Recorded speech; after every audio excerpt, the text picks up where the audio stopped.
Good morning, this is the Eager Beaver Show. You are listening to a True North Eager Beaver Media Incorporated podcast.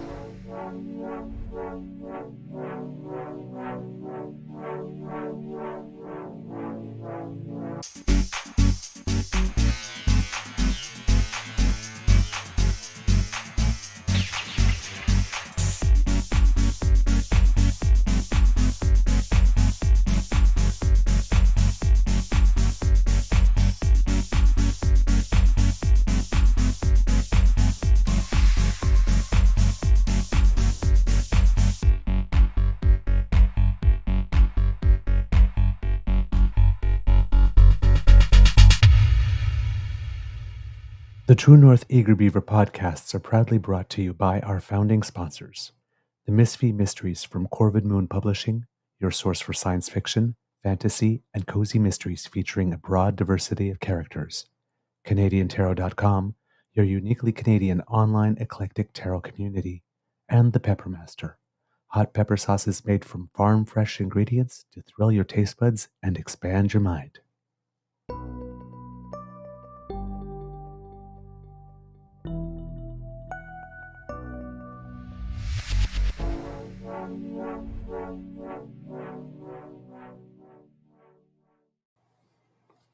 Well, good morning and hello, kids, and welcome to Season 3 and episode number 340 of the Daily Beaver Morning Show here on the Cryon Media Network.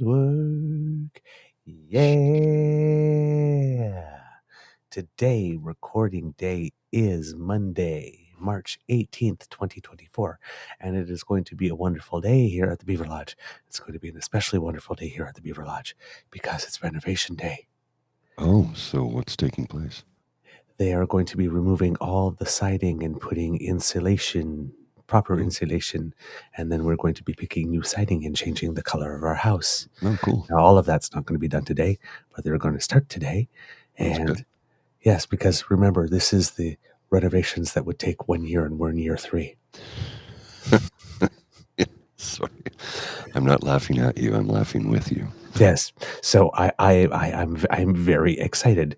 We were actually talking this week. I was like, should we call the guys? Because we gave them a 30% deposit last October, and we thought that we might be on the list starting sometime in December, and to get the work done. And well, the whole winter's gone, and the work isn't done yet. This is maybe he dropped off the planet. Maybe we should give him a call because it has been 6 months and they haven't called us back. They didn't call us sometime in December saying, it's not going to happen. It might be another 3 months. We just heard nothing. Right. So we are like looking up his number and the phone rings. It's like, hey, and this was on Friday. It says, you ready for me to come on Monday? It's like, that's not a lot of warning, but yes, we'll make that happen. Thank you very much because we have been waiting long enough. So yes, that will be the third of the 4 big projects. And once that one's done, then we'll be able to have the people come in and do the spray foam of the spare bedroom that was never insulated at all and gets down to 9 degrees Celsius in the winter. Yeah. Yes. And put some extra whatever insulation that we need in the attics and that type of stuff. But we've had to do things like, I know you've seen our place, but we sort of have this like wooden fence on the back that sort of comes around and a deck, so it abuts against the siding. So we had to actually like pull some of the fence apart. And it's like, our beautiful fence. It's like, no, so that they can have access to it. Fortunately, my sweetie took a carpentry course last term, so he was able to do it himself. That's good. That's good. He's got a little bit of the training in now, so he's got a little bit, yes. But so he spent most of the day yesterday doing that while I was at rehearsal. And speaking of that, I'm also very happy because I have heard that of our 9 shows, 4 of them are sold out. There are 2 of them that only have a few tickets left, and the other 3, well, we don't know, but we are over 70% sold for the entire show, probably more now because we only had 2 shows sold out at the time we found that out. So it would be nice to play to sold out crowds, all 9 shows. Yeah, especially after, a couple of years of having to slog it out because of the whole pandemic thing. Right? So, Yeah, exactly. Kit Tavi G asks, are we eventually going to solar panels? We would like to, but we are not because our roof is facing the wrong way. yeah, so it wouldn't work. Yeah, Might be able to put depending them where on the the shed, trees though. are. Might be able to put them on the shed. Yeah. Might be able to put them on the shed, but that would be another project if we're doing that because I think we're dropping at least $50,000 in the things that we've done. I mean, the heat pump, and the insulation alone Yeah. are close to 50 to have the whole house done. And I think having the whole house done is close to 30,000. And did you get some grants or rebates in return for that or something? Isn't there like a Yeah, we will be. We've gotten tax credit? yeah, we've applied and we were approved. So we've been given I think up to 30% of the total of the grants in advance to help with down payments.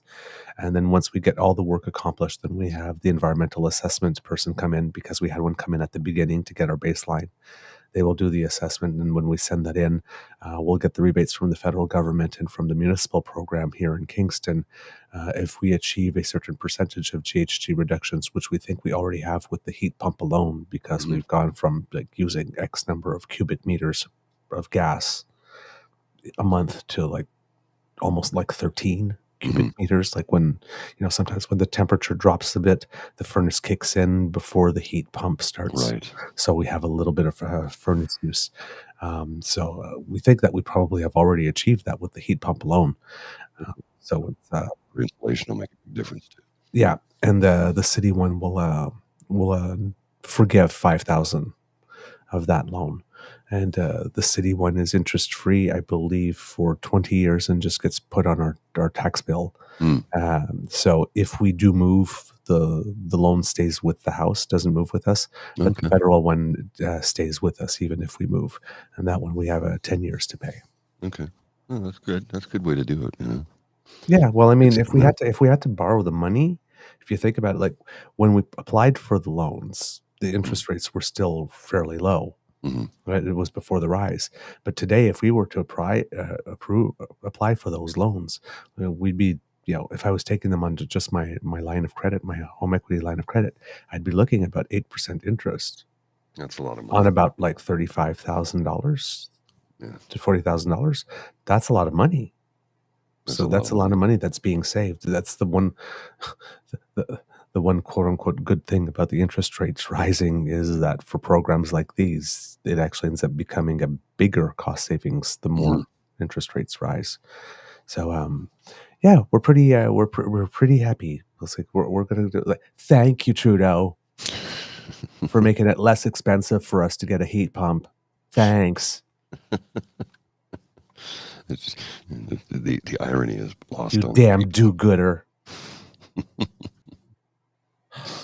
Made the offer so attractive we couldn't resist it. Now we're just blowing money. We could have spent that on a vacation, but instead we're insulating the home. Thanks, Trudeau. Well, creating work for people, right? So make work projects. Everybody's getting paid. So, I mean, getting us to contribute to the local economy, you bastard. Yeah, my terrible, terrible human being.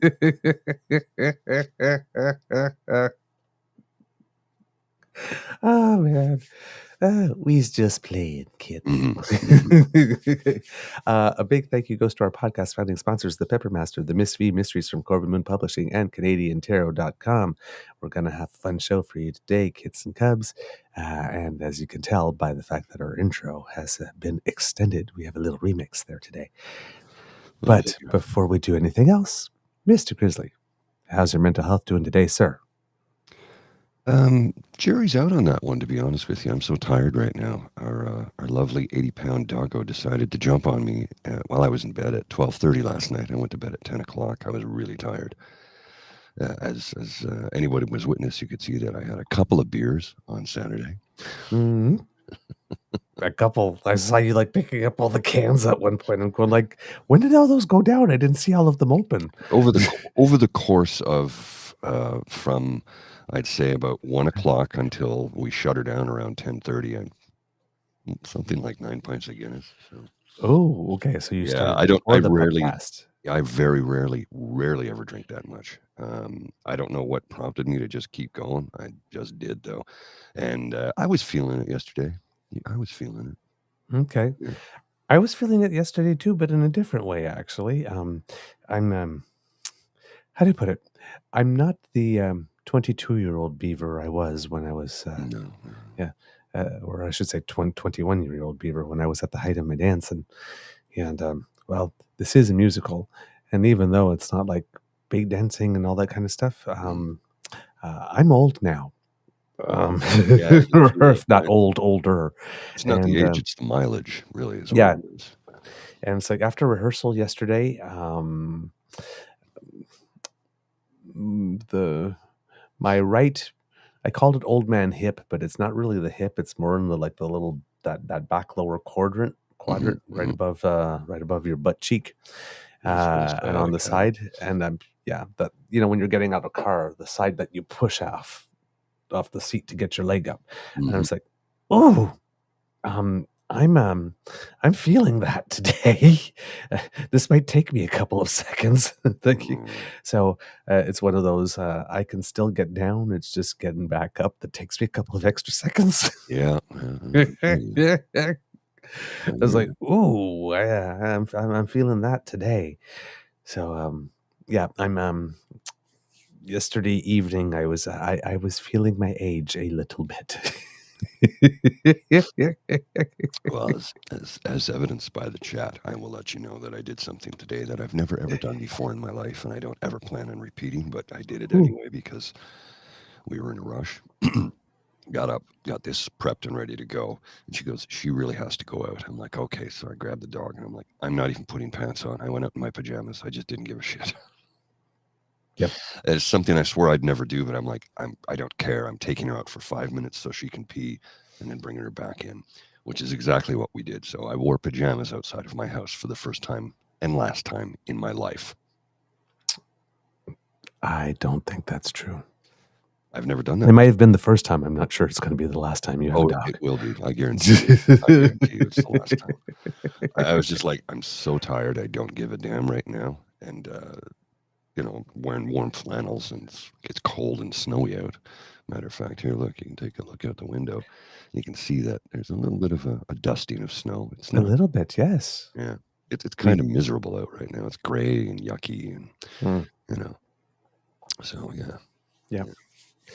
All right, kids and cubs. We've had a great weekend as well. We had our pupcast, as Mr. Grizzly mentioned.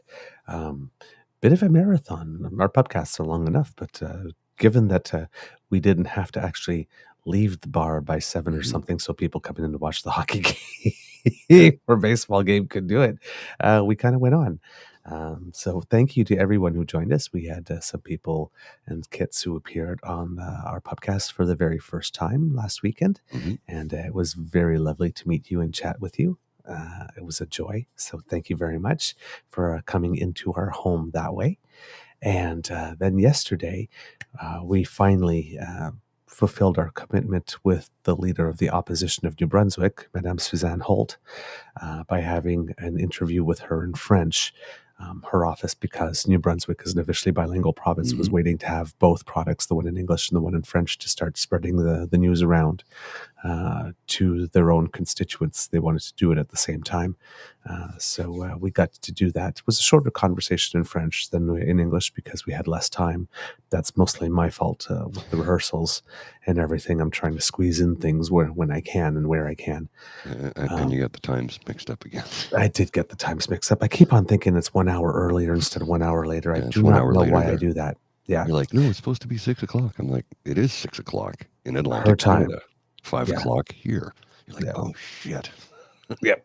Yep. I had just like waltzed in from rehearsal and I was about to sit down and, do some reading and, listen to segments of the last episode we did with her. And Mhm. I was sort of like, oh, we have to start now. Okay. Good thing I planned some questions last night because I would have been going into it blind. But yeah, I literally just walked out the door and there was the text for Paul. It's like, we're ready. And it's like, what do you mean we're ready? And then they got the call. And it's like, no, it's like she's here now. It's like, damn, I meant 6 o'clock my time Yeah, to give me time. hers. Yeah.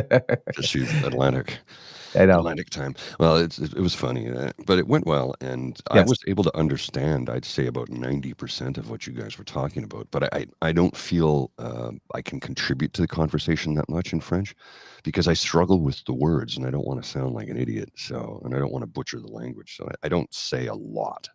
But Mhm. that's fine. I mean, I was able to follow along, which I thought was, important. Mhm. But normally you say a little more. Yesterday you didn't say you didn't say anything actually. Not much at all. I was really tired, and still not gonna lie, a little bit hungover. Okay. Well, So like I said, I the I rarely ever drink like that, and I don't know what got into me. That just the Guinness were going down, and if it was just Guinness, it would have been fine. But I decided to get the into some whiskey. Irish whiskey, and that's what gave me the hangover. The Guinness was fine, but the whiskey gave me a hangover. And late in the afternoon, I went out and had a bite to eat and met a couple of people. And it was good. I felt much better. And then as the evening wore on last night, my stomach just got worse and worse and worse. And I was suffering from horrible heartburn. I didn't have any medication, no Alka-Seltzer, no Pepto, no nothing in the house. And you Oof. know how you're at that stage? It's like, do I struggle to go to the store to get something, or do I just tough it out? And I'm like, I'm just going to drink some water and go to bed. So that's what I did. Hey, look, Mm. I'm my own worst enemy. I did it to myself. Nobody to blame but me. So. As Kit Michael calls it, the wrath of St. Patrick's is upon you. Yes. Well, and here's the thing. I rarely ever drink that much, and especially on St. Patrick's Day. I don't know. It just and we went out at 1:00 and had a pint. We had 2 pints of Guinness, and then we came back and we started the show. I had to take the dog out again. Came back, started the show, and everything was good. And as the show went on, I just, well, that's good. I'll have another pint. I didn't stop to drink water. Like I was, it was my own damn fault. I made the mistake. So. Yeah.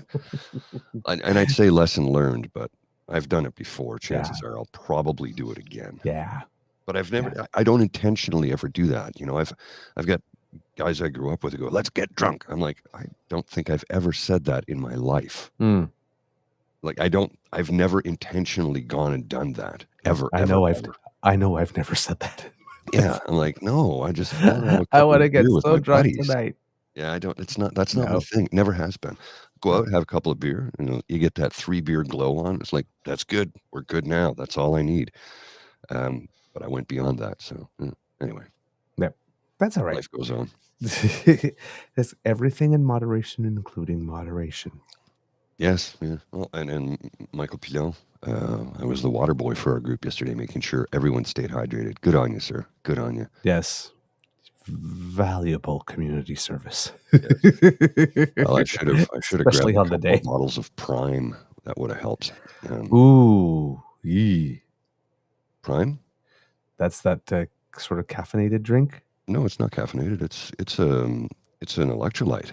Oh, okay. It's that made with coconut water. There's no sugar in it either. That's what I Okay. like about it. It really rehydrates you because, well, coconut water rehydrates better than anything.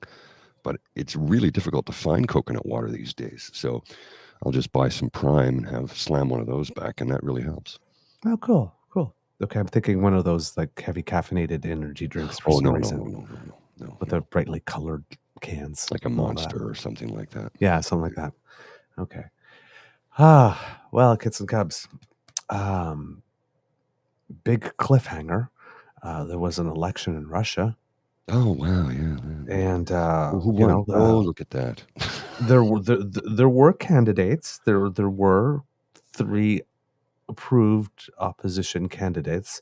I don't know what they had to do or promise to actually be approved. But yeah, he in a big surprise, nobody expected it. Total plot twist, but Vladolf Putler won. I'm thinking the surprise is that he won with slightly under 90% of the vote, 87.8. Mm-hmm. I have a feeling a couple of people are going to be particularly clumsy over the next few weeks. Yeah. Fallout Windows, maybe. Yeah. Because just the stairs just suddenly won't work. That happens. I don't know. I don't know if he's happy with 87.8. I don't know if that's enough for his fragile little ego, but there you go. Oh, well, yeah, no. Actually, I think it will be because 87.8, according to the CBC article, is the highest ever result in Russia's post-Soviet history. Mm-hmm. So he is more I guess his spin is, I'm more popular than ever. Thank you, Russia. You know what? They should really just stop running these as elections and running them as pageants. Like, just like put a sash on him like this, give him flowers, put a crown on him like this, and have him go, oh my God, I didn't expect it. I'm so surprised. Thank you. Because, I mean, I saw these videos on YouTube of people in the voting booths and some like armed guard just pulling the curtain, going in and looking at the ballot and then coming out and making sure in the territories, in the annexed territories of Ukraine.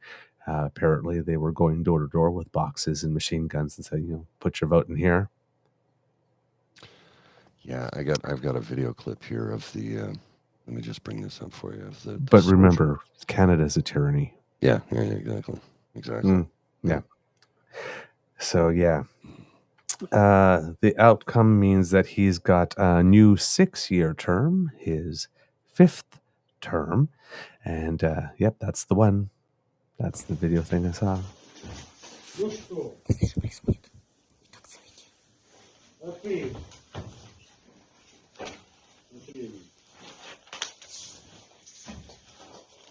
As you can see, those are merely for decorations. Yeah. They're not there to provide you any privacy at all. Nope. Vote for me and I'll set you free. No. Vote for me again. Yeah. I'll set you free to vote for me again. Pretty much.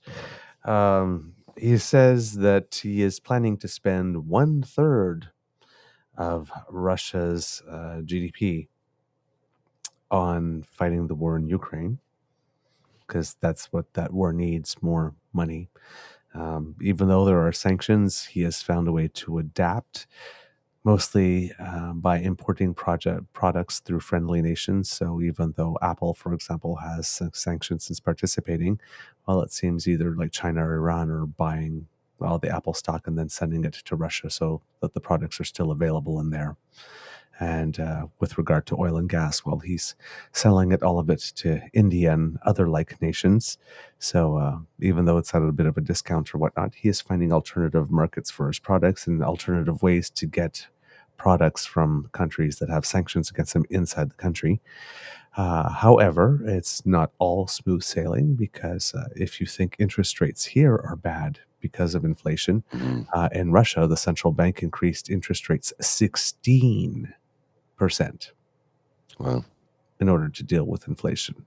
I think ours went from 0.5 to 5.5 or something like that, only like 5% or 5.5%. So yeah. Could you imagine interest rates going up 16% in that short amount of time instead? I mean, that was something to be crying about. Not that this is easy, but again, if you look at us in isolation, of course, interest rates going up 5% or something in the space of X number of months, the fastest interest rate rise ever in Canadian history, is shocking. And of course, it affects the pocketbook, and of course, it creates problems and stress for people. But yeah, 16% interest rate increases in Russia, 140% inflation in Argentina. Yeah. And we still haven't had a quarter of loss yet. Or maybe we've had one, but not 2 consecutive quarters. So we've done it without a recession. That seemingly mythical soft landing that we always hear people talk about, which we missed in 2008 and we missed in the 80s and we missed. Apparently, it seems to have been engineered this time around, which should be getting the current government a lot of credit, but it is not, because, well, people are having trouble making ends meet, and, well, that's the real thing now. But logically, one should be looking at what has the way we've been able to get through those supply chain things and the interest rate rises and the inflation crisis without having recession as some kind of minor economic miracle. But we're not trained to be grateful. So, and when things get bad, being grateful for the fact that they're not worst is, well, I believe the term is cold comfort. So, uh, you don't go very far in the polls on cold comfort, unfortunately. No, God, no. Yes, I remember that Drew Carey joke. I think when he was talking about the ozone layer, he's like, I understand that the kids are going to suffer, but I'm standing on my porch with a can of Pam, going, Shh, I'm cold now. Psh. Right, so that's what people are doing, right? It's like I'm having trouble making my mortgage payment now. Maybe somebody else can make it better for me, rather than saying, this could be Argentina or this could be Russia, and then I really wouldn't be able to make my mortgage payments. But that's not the world we live in. We live in the world that our own little worlds in the countries that we live in, and our realities for us, and comparing our problems to people and other nations who don't have enough to eat. I mean, we could do that, but that doesn't make our problems any less real for us, right? So, and that's the reality that politicians deal with at the time. So he's not getting the love, but if we're being objective, it is a bit of a minor miracle that this is actually happening. And it's been showing in our employment numbers lately. Also, the federal government had announced recently 41,000 jobs had been created in the previous month, for which they were keeping the numbers. And that was a little more than expected. But because of population growth, it still wasn't enough jobs to match population growth. So the unemployment rate went up 0.1% more than over the previous month. However, it was adding 41,000 jobs, which was not, I believe, was more than double than the analysts were expecting. So the economy is performing relatively well, especially compared to our near peer nations, and we should be pretty happy about that. Even though, of course, like we said, the rise in interest rates and the rise in inflation, the fact that food inflation is still higher than we need it to be. The Bank of Canada rate has not come down yet. We're hoping that it will a little bit in the second half of the year, but we'll see. Wage growth is starting to decrease in speed, but wages are still growing faster than inflation. So, and that seems to be a concern for the bank still yet at this point. To try and make sure that, we're still in the years of many public sector organizations and unions and that type of stuff that deal with the government in salary negotiations. I believe that there's one going on in Saskatchewan with teachers right now that's been rather acrimonious, which may be another one of the reasons for which Premier Moe was booed at the medal ceremonies at the Briar in Saskatoon. There might have been some spillover from his relationship with teachers' unions in the province that fueled that moment. Let's just say. So, but yes, it seems the world is stuck with Putin for at least 6 more years, unless he kicks the can somewhere along the way. The United States and Germany and the United Kingdom, other nations said the vote was neither free nor fair due to the imprisonment of political opponents and censorship. There's no surprise there. Communist candidate Nikolai Karatonov finished second with just under 4%, newcomer Vladislav Devankov third, and ultranationalist Leonid Slutsky fourth. Partial results suggested. That'll probably be the first and last time we ever hear those names. Unless one of them decides to become the next Navalny. And given that they were approved to be on the ballot, I'm going to suggest that there's pretty much a fat chance that that's going to happen. Putin dismissed his critics, of course. Well, yeah, that's to be expected, right? Right.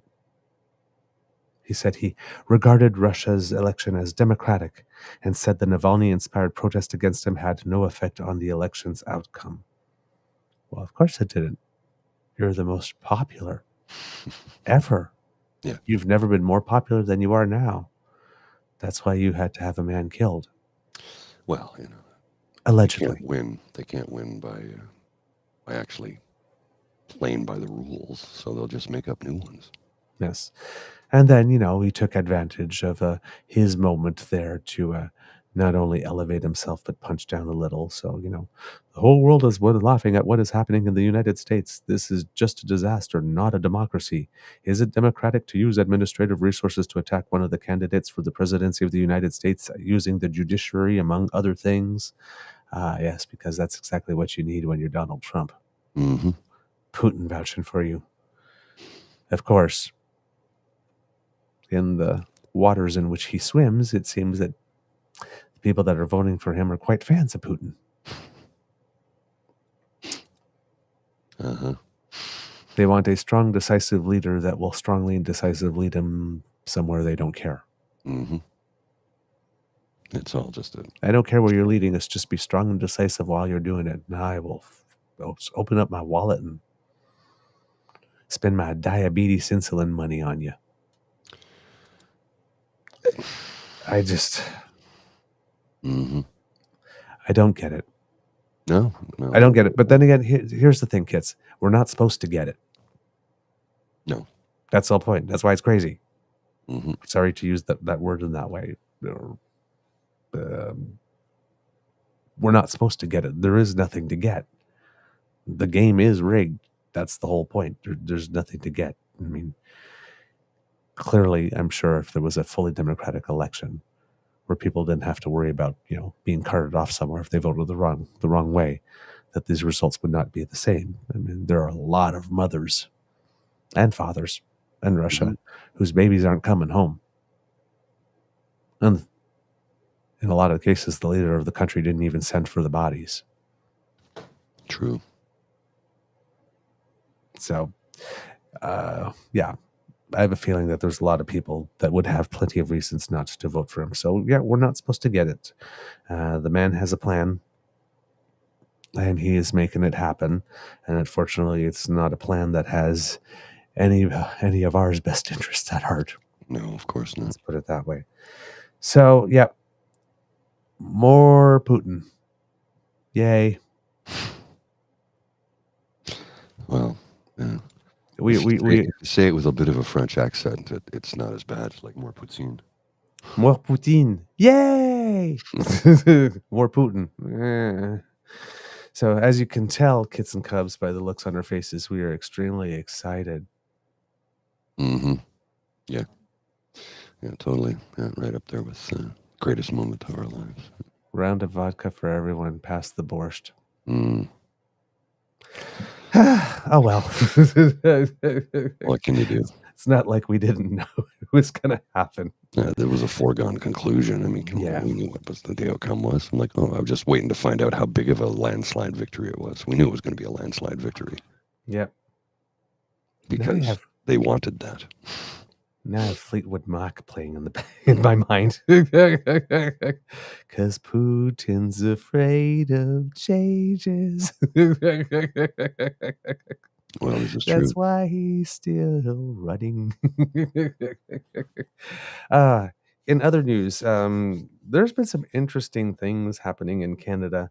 We didn't talk about it last week, and that's probably the week we should have talked about it. But the Conservatives, for some reason, all decided that they were rejecting Kim Campbell. Yeah, interesting. The only female prime minister in Canadian history. Yeah, I think it was on International Women's Day as well that this happened. Yes, it was. She was asked about what she thought of Pierre Poilievre, and well, again, not a shocker. It seems that she doesn't much care for him. Yeah. If memory serves, she said he's a hate monger and a liar. And a liar, among other things, I'm sure, which then immediately prompted the Conservatives to do what they do best when somebody says that they're liars or hate mongers, which is reach out and say, how could you possibly have that impression of us? Let's sit down and talk about it. No, they didn't do that. They just decided to press the button, Operation Character Assassination, and woo, let's destroy Kim Campbell. Didn't quite go over the way they thought it would. No, they got some pushback. Yeah. So yeah, that didn't work out for them like at all. Nope.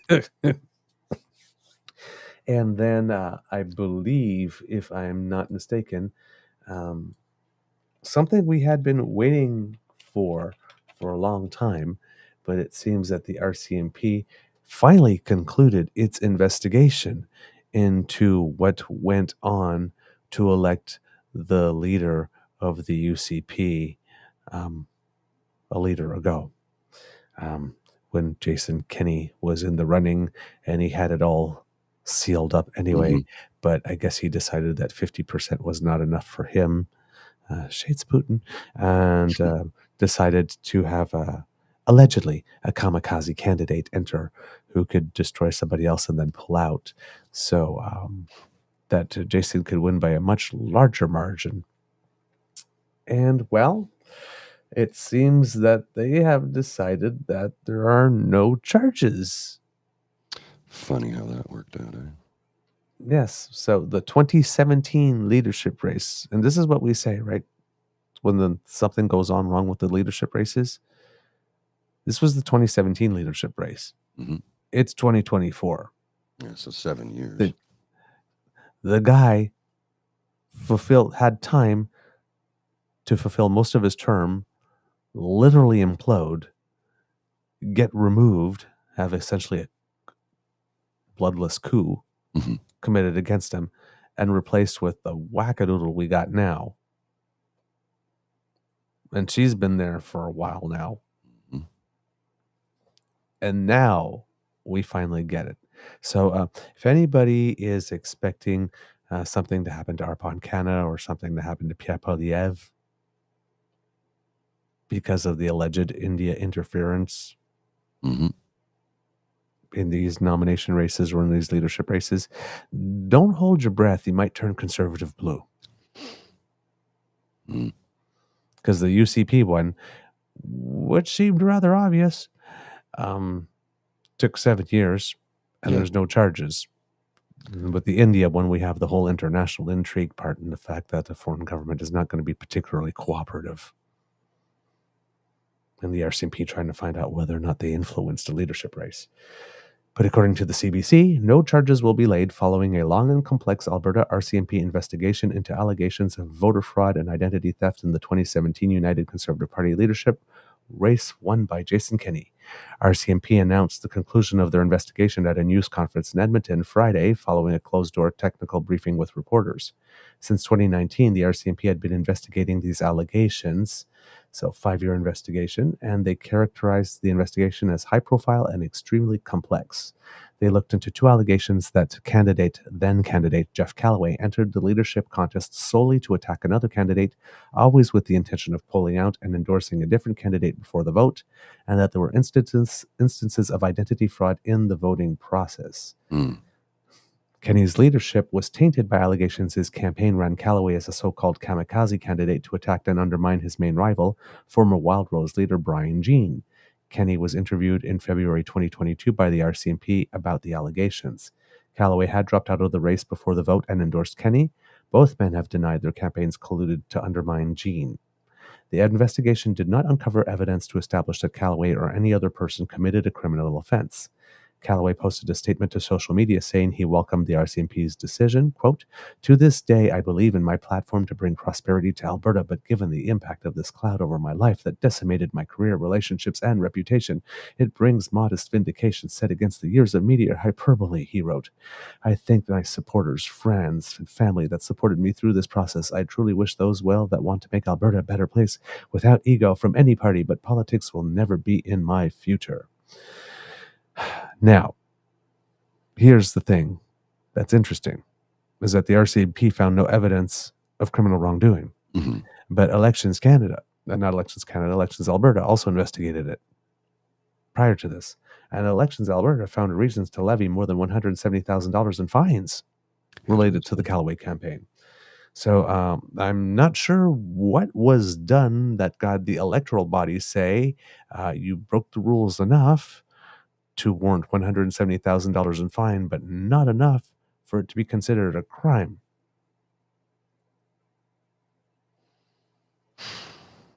If someone can explain that one to me, I would really love it. And please explain it to me like I'm a 5-year-old, because I think I might be a little slow in getting this one. Yeah, I don't get it. The 2017 UCP leadership race also faced allegations of attempted voter fraud using mail-in ballots. The allegations were that emails were created in order to receive pins and vote on people's behalf without their consent. RCMP's investigators examined the voter database used by the UCP and identified a list of, quote, suspicious votes. So the RCMP's investigation did identify a list of suspicious votes, but police said the number of votes, potential votes at issue, potential votes at issue, which after the investigation was less than 200, was not enough to sway the results of the leadership race. And it seems that at least the implication or the inference on the word on the street was the fact that it wasn't enough to influence the investigation is what led the RCMP to not lay the charges.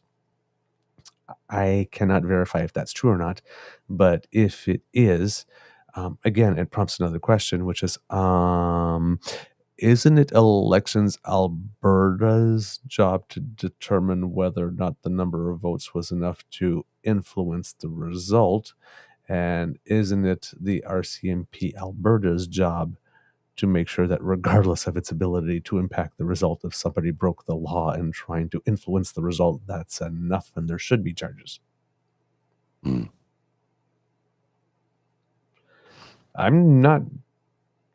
I'm having an investigation into a vote, I'm not asking the police force to determine whether or not enough votes were cast to influence the result. That's my electoral body's job. That's sort of like saying, well, there was an attempt to rob the bank, but they only got away with $120 and they can't do much with that. So we'll just look the other way. No. It's the attempt. Whether you make out with assent or not, it's neither here nor there. You attempted to rob the bank. Yeah, that's the crime. How successful you were in committing the crime is irrelevant. Attempted murder. Well, Your Honor, I didn't manage to kill him. No crime committed. No. You assaulted him, but he didn't die. But, no crime.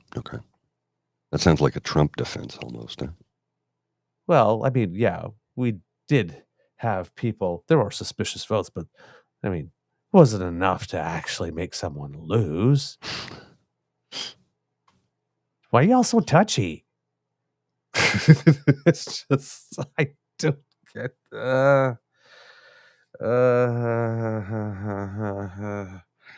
why? So the investigation also did not find evidence that any leadership candidate encouraged their volunteers to engage in identity fraud, the RCMP said. So maybe that has more to do with it than the actual result. In a statement post, let's hope that that's what it was. In a statement post just posted to social media on Friday, Kenney said that he was pleased that the investigation found that what he had said all along, that neither he nor his campaign did anything wrong. He said he directed the party and his former leadership team to cooperate with the RCMP investigation. He said the, quote, baseless allegations were made by two people he had prevented from running as UCP candidates in the 2019 provincial election. Quote, today's outcome is a total vindication of my 2017 leadership campaign and the UCP's administration of that election. Yes. Yeah, of course. Total vindication. It wasn't. Total vindication. Because, yeah, there were still suspicious votes, but total vindication. Brian Jean said, the victim in this matter was our party. I think it was you. But you're still here and Kenny's gone, so I guess you could afford to be magnanimous. Of course, yeah. Of course. It's like, I know what you're doing, Brian. We see what you're doing with that other hand that you can't talk to us on speakerphone. You're hoping that Danny steps in it, and that when she gets close to the edge, you could just give her that extra push. You want to be where she is. We see the green in your eyes. Mm-hmm.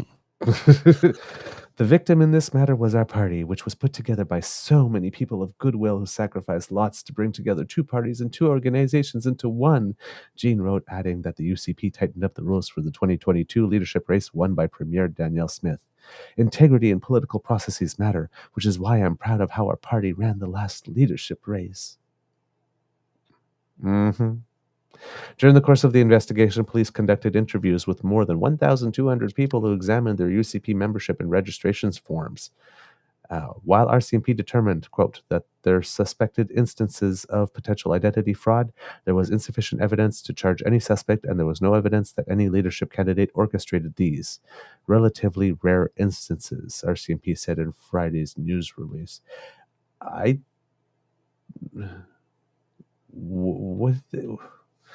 That boggles my mind again. Fewer than 200, is it normal to have? I'm going to say when they say fewer than 200, I'm going to guess that's between 175 and 200, or at least between 150 and 200. Mm-hmm. Not sure, is it normal to have that number of votes? I don't know. That are suspicious in a leadership election? Again, we don't keep data on that type of stuff. Because party leadership races are run by private corporations, private organizations, which parties are, not election boards. So, when you look at your elections, you can go back over time and look at the database and compare turnout over time, or number of spoiled ballots, or that type of stuff, or unaccepted ballots year over year. But with party leadership races, right? I mean, the one in which I think it was that elected Scheer, they decided to destroy all the ballots minutes after they counted them. Yeah, funny how that worked out. Yeah. So it's there's no data out there, so I don't know. I can't tell you on what basis they said that was extremely rare, because there's no database of that to compare to. To me, that doesn't sound like rare.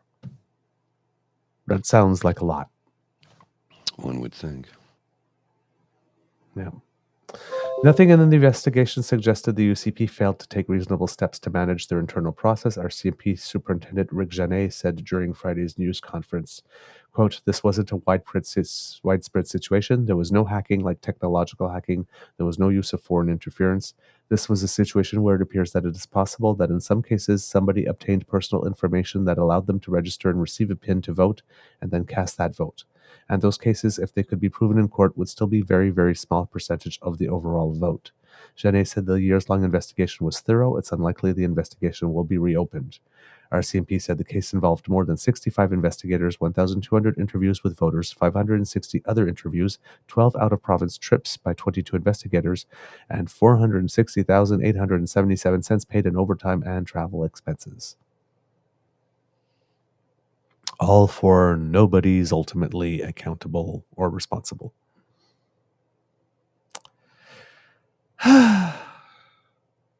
But yes, PNC Bio, exactly, a 140,000 fine of vindication. Certainly seems that way. I don't know. I'm going to go back and look, trying to see. No, I can't find the article. I'll look for it during the show at one point when Mr. Grizzly's talking to see if we can find out a little, go back in time to look at when that $140,000 fine was charged and figure out exactly what Election Alberta said in that case. Do you have anything today, Mr. Grizzly? Well, I got a quick little hit here. Just a second. Kind of clear my throat.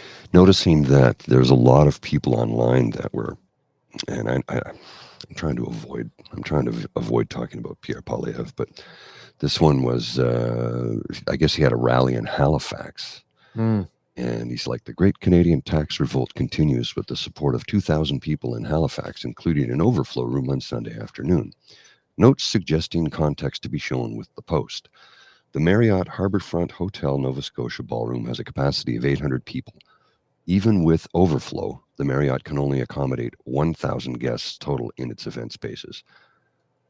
So, once again, they're lying about size. Much like someone we know. Someone who tends to be a little orange south of us. Yeah. Lying about crowd size once again. I think that's I would notice like hundreds of people were saying this. People were mad. I mean, I'm like, I personally don't care.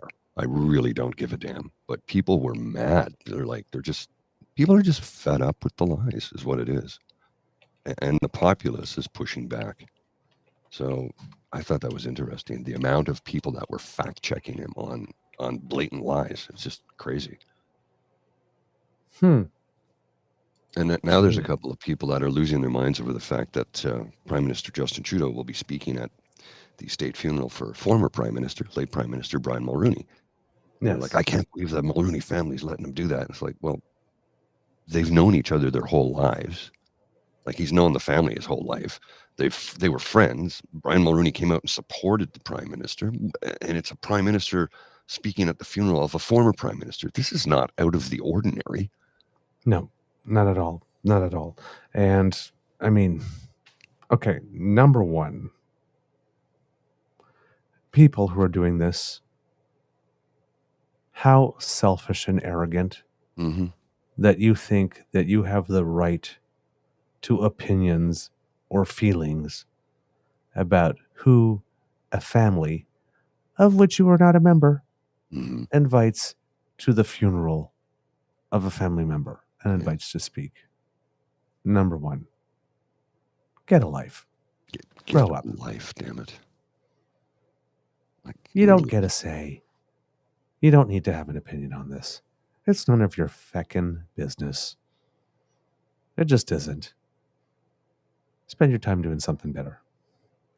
Number two, it's not as if the Prime Minister of this nation wasn't able to look beyond party lines. Yeah. It's not like the Prime Minister of this nation, when he was negotiating NAFTA 2 with Trumpito Cittadini, south of us, didn't pick up the phone and called on Prime Minister Brian Mulroney in his capacity as, one, an elder statesman, and two, as someone who actually negotiated the original free trade agreement with the United States, to call upon his expertise and serve his nation one more time. Yeah, that happened, remember? Is it any surprise, really? Really? Well, and I've got an article here about talking about the late Brian Mulroney. He says, Brian Mulroney got the issue of climate change long before others did, and he was one of only two heads of state to attend the first World Conference on the Changing Atmosphere held in Toronto in June 1988. Conference brought together more than 300 scientists and policymakers from over 40 countries. The conference was later dubbed the Woodstock of Climatology. It was hosted by Canada, was Mulroney's doing. It reflected his environmentalism and confirmed his belief in Canada as a middle power and helpful fixer on the global stage. A year earlier in 1987, the world had convened in Montreal to finalize the Montreal Protocol on substances that deplete the ozone layer. 1 week earlier, during an early heat wave, the G7 met in Toronto, and his host Mulroney ensured that its final communique included a strong statement on the environment and a clear reference to climate change. I was pleased, he would later write in his memoirs. So, this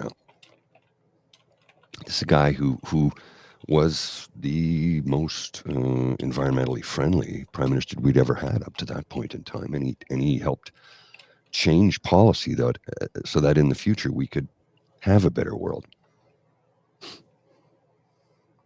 Yeah, indeed. So I believe the state funeral is scheduled for the 23rd? Yes, Sunday the 23rd. Yeah. So, yep, some people are upset. Again, it's like, why is the Prime Minister? And again, let us not forget that at this particular moment, the Prime Minister of Canada is also the Dean of the G7. He's the leader that's been in power the longest. So, for example, sometimes at these types of funerals, they'll have someone from the international political scene, maybe a president or a secretary of state from the United States or somewhere else come in. Or exactly, like, for example, if the leader of France had been the dean of the G7 at this time and had worked with that person throughout their entire career. Right? Someone who's retired from that era, or even the leader of the G7 currently coming to speak on behalf of their nation's history with that prime minister. Well, in this case, if that were to be the case, it would also be Prime Minister Justin Trudeau because he's the elder statesman of the group. Elaine's So correct. The 23rd is Saturday, not Sunday. yes. Sunday's the 24th. And Sunday is the day of the state funeral. Yeah. So, why is everybody giving him a platform that can make him look good? Because, and on that day, a lot of people are going to be watching that. He's going to get a lot of profile, and then he's going to speak, and probably during the clips that night, there'll be a little segment of him, 10 to 15 seconds, saying something, and that's going to go all over. And of course, he's going to be looking like a statesman when he does that, because at a state funeral for a prime minister from the other side of the political spectrum, and you're appearing to be someone, you are someone who is saying kind things about them. Well, I mean, it's kind of hard to look bad while you're doing that. And since we're not allowed, it is completely verboten for the prime minister to have one moment of positive press without all of us losing our fucking minds. Pretty good German accent, actually. Thank you so much. I don't, it's political performance art here. That's all it is. Why aren't they paying attention to me? Here's a really good statement from Christian. I am a fighter and former soldier. I go to funerals of complete strangers who share my profession. People need to stop and think before they decide they know something. There you go. I mean, that's the perfect example. Exactly. We say that often, right? Police officers or fire officers, their lives are lost in the line of duty, and departments and divisions from all across the country send someone. That's right. They never met, but they're brothers in arms, right? So this is a former prime minister who's going to deliver an address, a eulogy. Well, maybe he won't be delivering the eulogy. I don't know, but he will be speaking, of course, at the funeral. And they were friends, and they were friendly, and they supported one another. And this was not a political thing. This was, and this is something that's important to remember, that a lot of people have seemed to have neglected to pay attention to. Brian Mulroney was supporting the prime minister because he was supporting the country. He was supporting Canada. Yes. That's what it was. He put the country first. It was not statesmanship. Party lines. Exactly. It was not party lines. It was not my party good, your party bad. It wasn't that at all. It was like, let's put the country first. And that's what he was doing.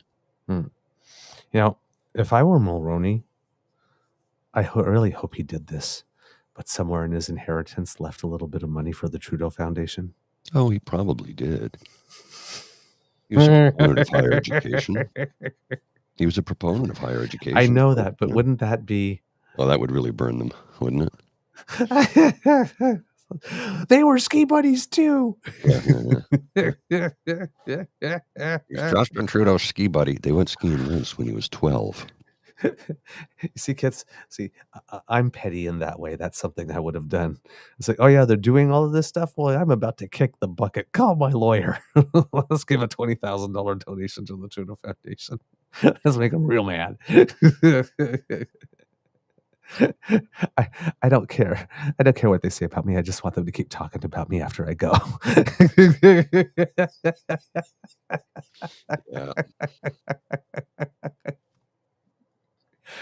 I think about these things, kids.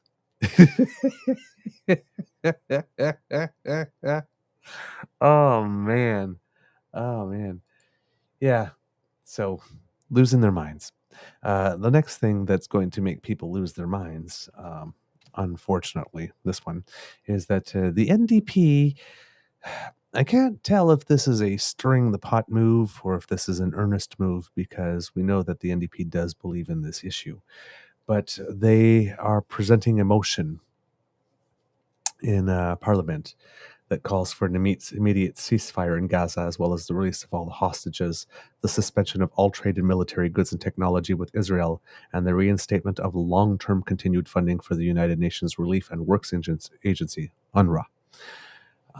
Now it seems that the funding for UNRWA is going to be reestablished. We mentioned that about $25 million, I believe, that we give annually to through them. I'm not sure how a motion that is not legally binding in Canada to call for the immediate ceasefire in Gaza and the release of all hostages actually makes that happen. The suspension of all trade in military goods and technology with Israel, I'm guessing sort of borderline makes it, because I believe a motion is not supposed to have any financial measures, and if we cease trade, that does affect the finance, but it's not necessarily it's not like a new tax or new levy or fee, so maybe it sort of qualifies in that sense. The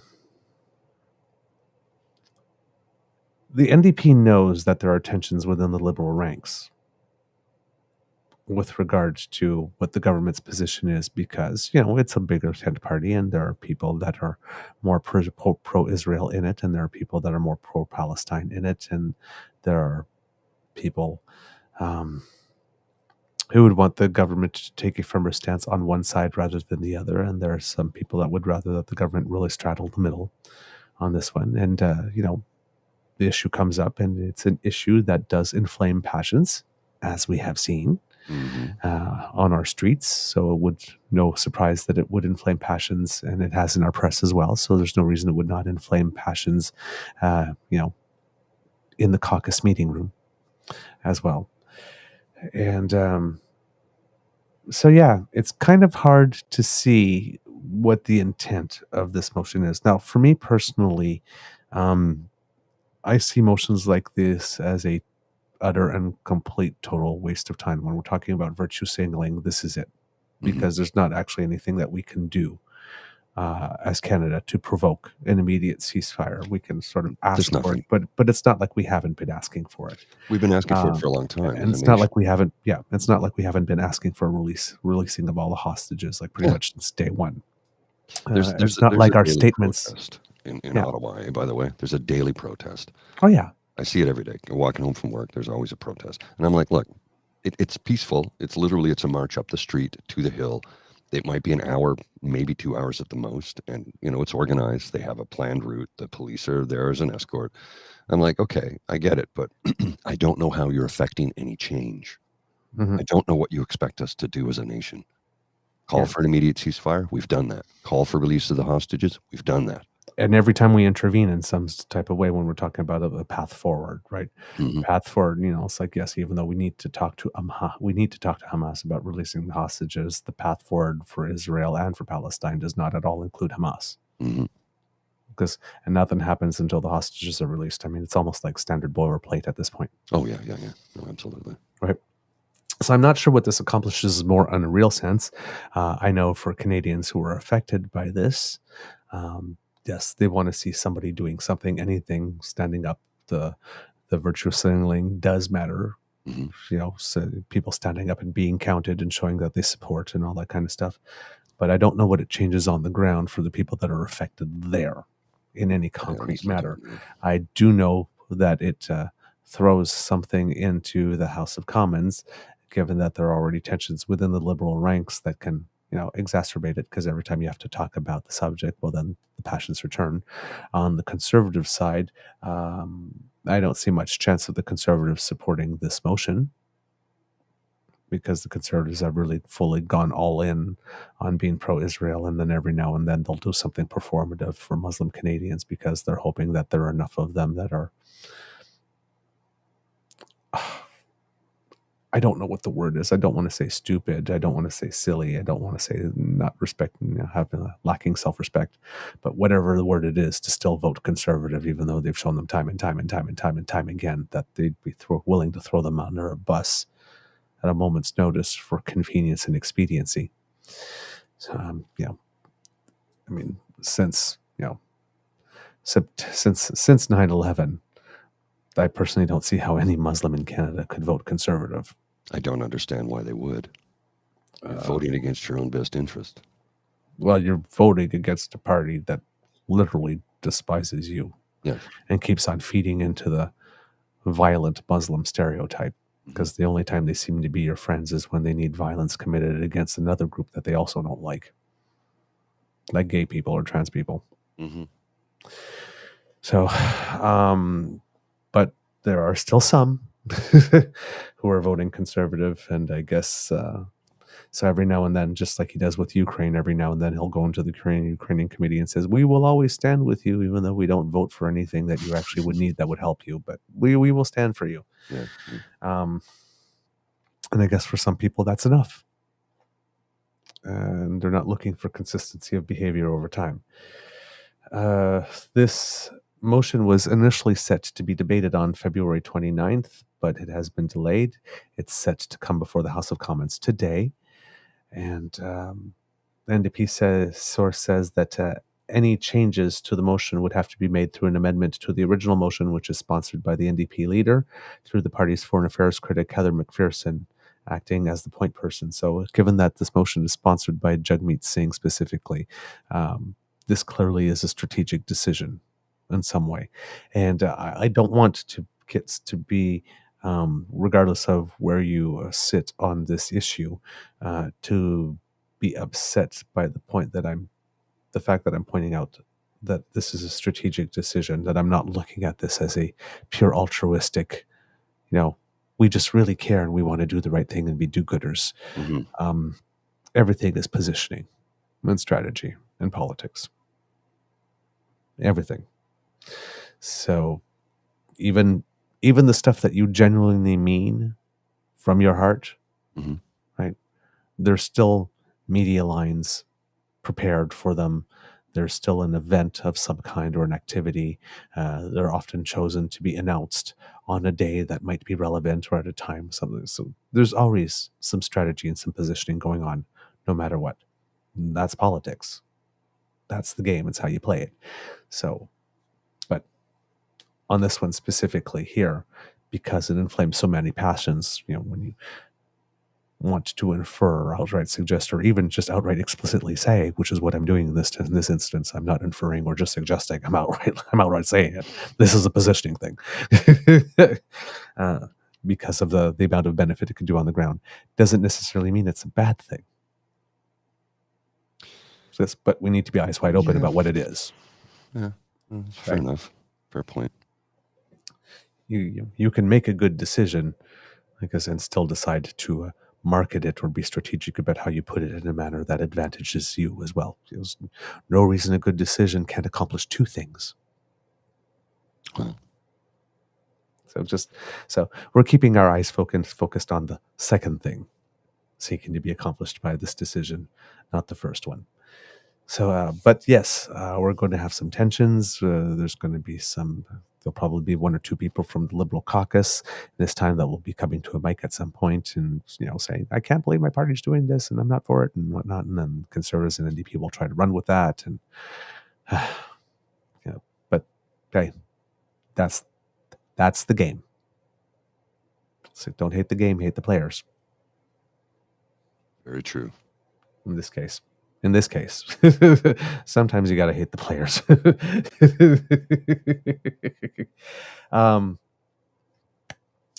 The Tories, the Conservatives, on their end, are calling for an emergency debate in the House of Commons on the Trudeau government's scheduled increase of the federal carbon tax. They've got 7 premiers behind them.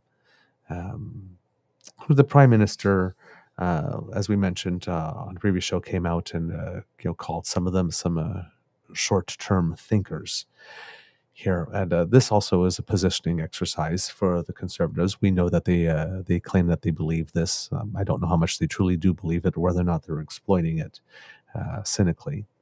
Both can be true in this case as well. But the Conservative leader has written to House Speaker Greg Fergus requesting the debate, pointing to public opposition. with quote in his letter to Mr. Fergus, 70% of people oppose Justin Trudeau's plan to hike the tax. 70% of provincial premiers, including the Liberal Premier of Newfoundland and Labrador, see, including the Liberal Premier, we have to highlight him specifically, have joined the common sense conservative movement in demanding Trudeau spike the hike, he wrote in a letter sent on Sunday. Conservatives are set to use their 2 allocated opposition days this week to push votes in the House on the tax ahead of an April increase. Again, I think it's a waste of time because the federal government is not going to back down on this whatsoever. And once again, I keep on looking to the premiers and thinking, y'all have budgets. Many of you, like in New Brunswick, for example, and in Alberta, for example, have declared surpluses. So it's not like you have the money. If you're sitting there going, like us, the citizens of our provinces can't afford to make rent and make ends meet. Well, you happen to have a surplus and the federal government doesn't. So why don't you make a decision and help them with that? Mm-hmm. You also have the power to legislate.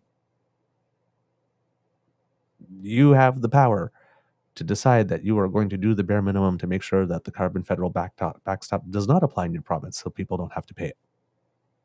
But you won't do it. So if you have the means to legislate and you have the money to help people help tide people over or help them make both ends meet, and you choose not to use that money for that purpose, and you choose not to use your power of legislating, and then you just turn around and say, Justin, do something. I don't have much respect for you. No. Well, I keep thinking about the slogans they just keep coming up with. Spike the hike. Spike the hike. Do not spike the hike. Spike the hike. Axe the tax. Build the homes. Stop the crime. What the? 4-year-olds coming up with this? Don't forget suppress the press. Oh, yeah, that's it. Well, they don't say that one out loud. But the stop the crime one is the one that makes me laugh. You're right, because no prime minister ever in history ever wanted to do that. This is a brand new thing. We never had crime until Justin Trudeau. Did you know that? I did not know that. There was no crime in Canada. Revelations. Except for, Robert Pickton and Robert Paul Bernardo. And, right. Yeah, no. Right. Maybe crime's been going on for a long time.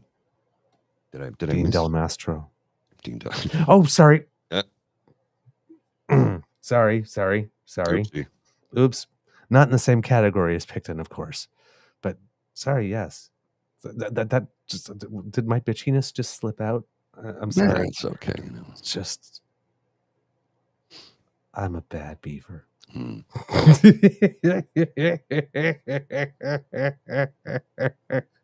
Oh, Mr. Cal suppresses 2 syllables, won't catch on. Oh, ouch. Well, and exactly, Christian, spike means increase. That's the weird thing, right? When you say spike the hike, like they say, well, they had to explain it, right? No, it's like you're driving a spike through it like it was a vampire or whatnot. It's like, when you tell me spike the hike, I want you to make the hike even hikier. Spike the hike. Make it higher. Yeah. I know. They're not even, if it rhymes, it should be good. But it's, oh, man. It's not a good prick. I mean, sorry. So, when we're talking about people taking things or playing with words, so here, spike the hike, they mean putting a spike through it. Well, it seems that the Prime Minister had a moment in French. Yes, and it was very much misunderstood. Thank you for getting to that. I completely forgot about it. Yes. But yeah, it was very much misunderstood. The Prime Minister was on a television show, I believe, and gave a 24-minute interview with regard to his job. And, people are asking him a lot. It's like, why are you staying in this? Everyone wants you to go. And his standard answer, seems to be, at a time like this when, all these types of things are going on, foreign interference and this pressure and, global war and all that kind of stuff. I can't imagine myself not seeing this through. This is part of my personality. And, this, but, it's like, well, yeah, but everybody wants you to go and you've been at it for a while, haven't you thought of leaving? And then he said in French, mais je songe à quitter à tous les jours. C'est une job de fou que je suis en train de faire, les sacrifices au niveau personnel. Si je ne doutais pas quasiment tous les jours de ce que je fais, je ne serais pas humain. Now, when you're translating, there are the words. Yes. Yes. And then there's the culture and the context in which the words are said. And a lot of people have been running with the fact like this, I'm just going to translate the words, but disassociate them from a context, especially the cultural context in which they're said.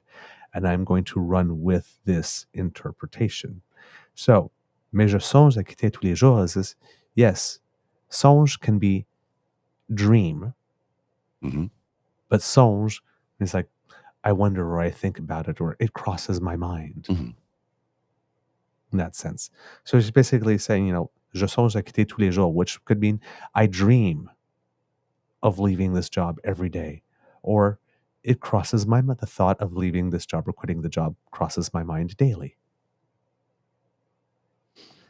There's the difference between it crosses my mind like this. Who hasn't been at a job?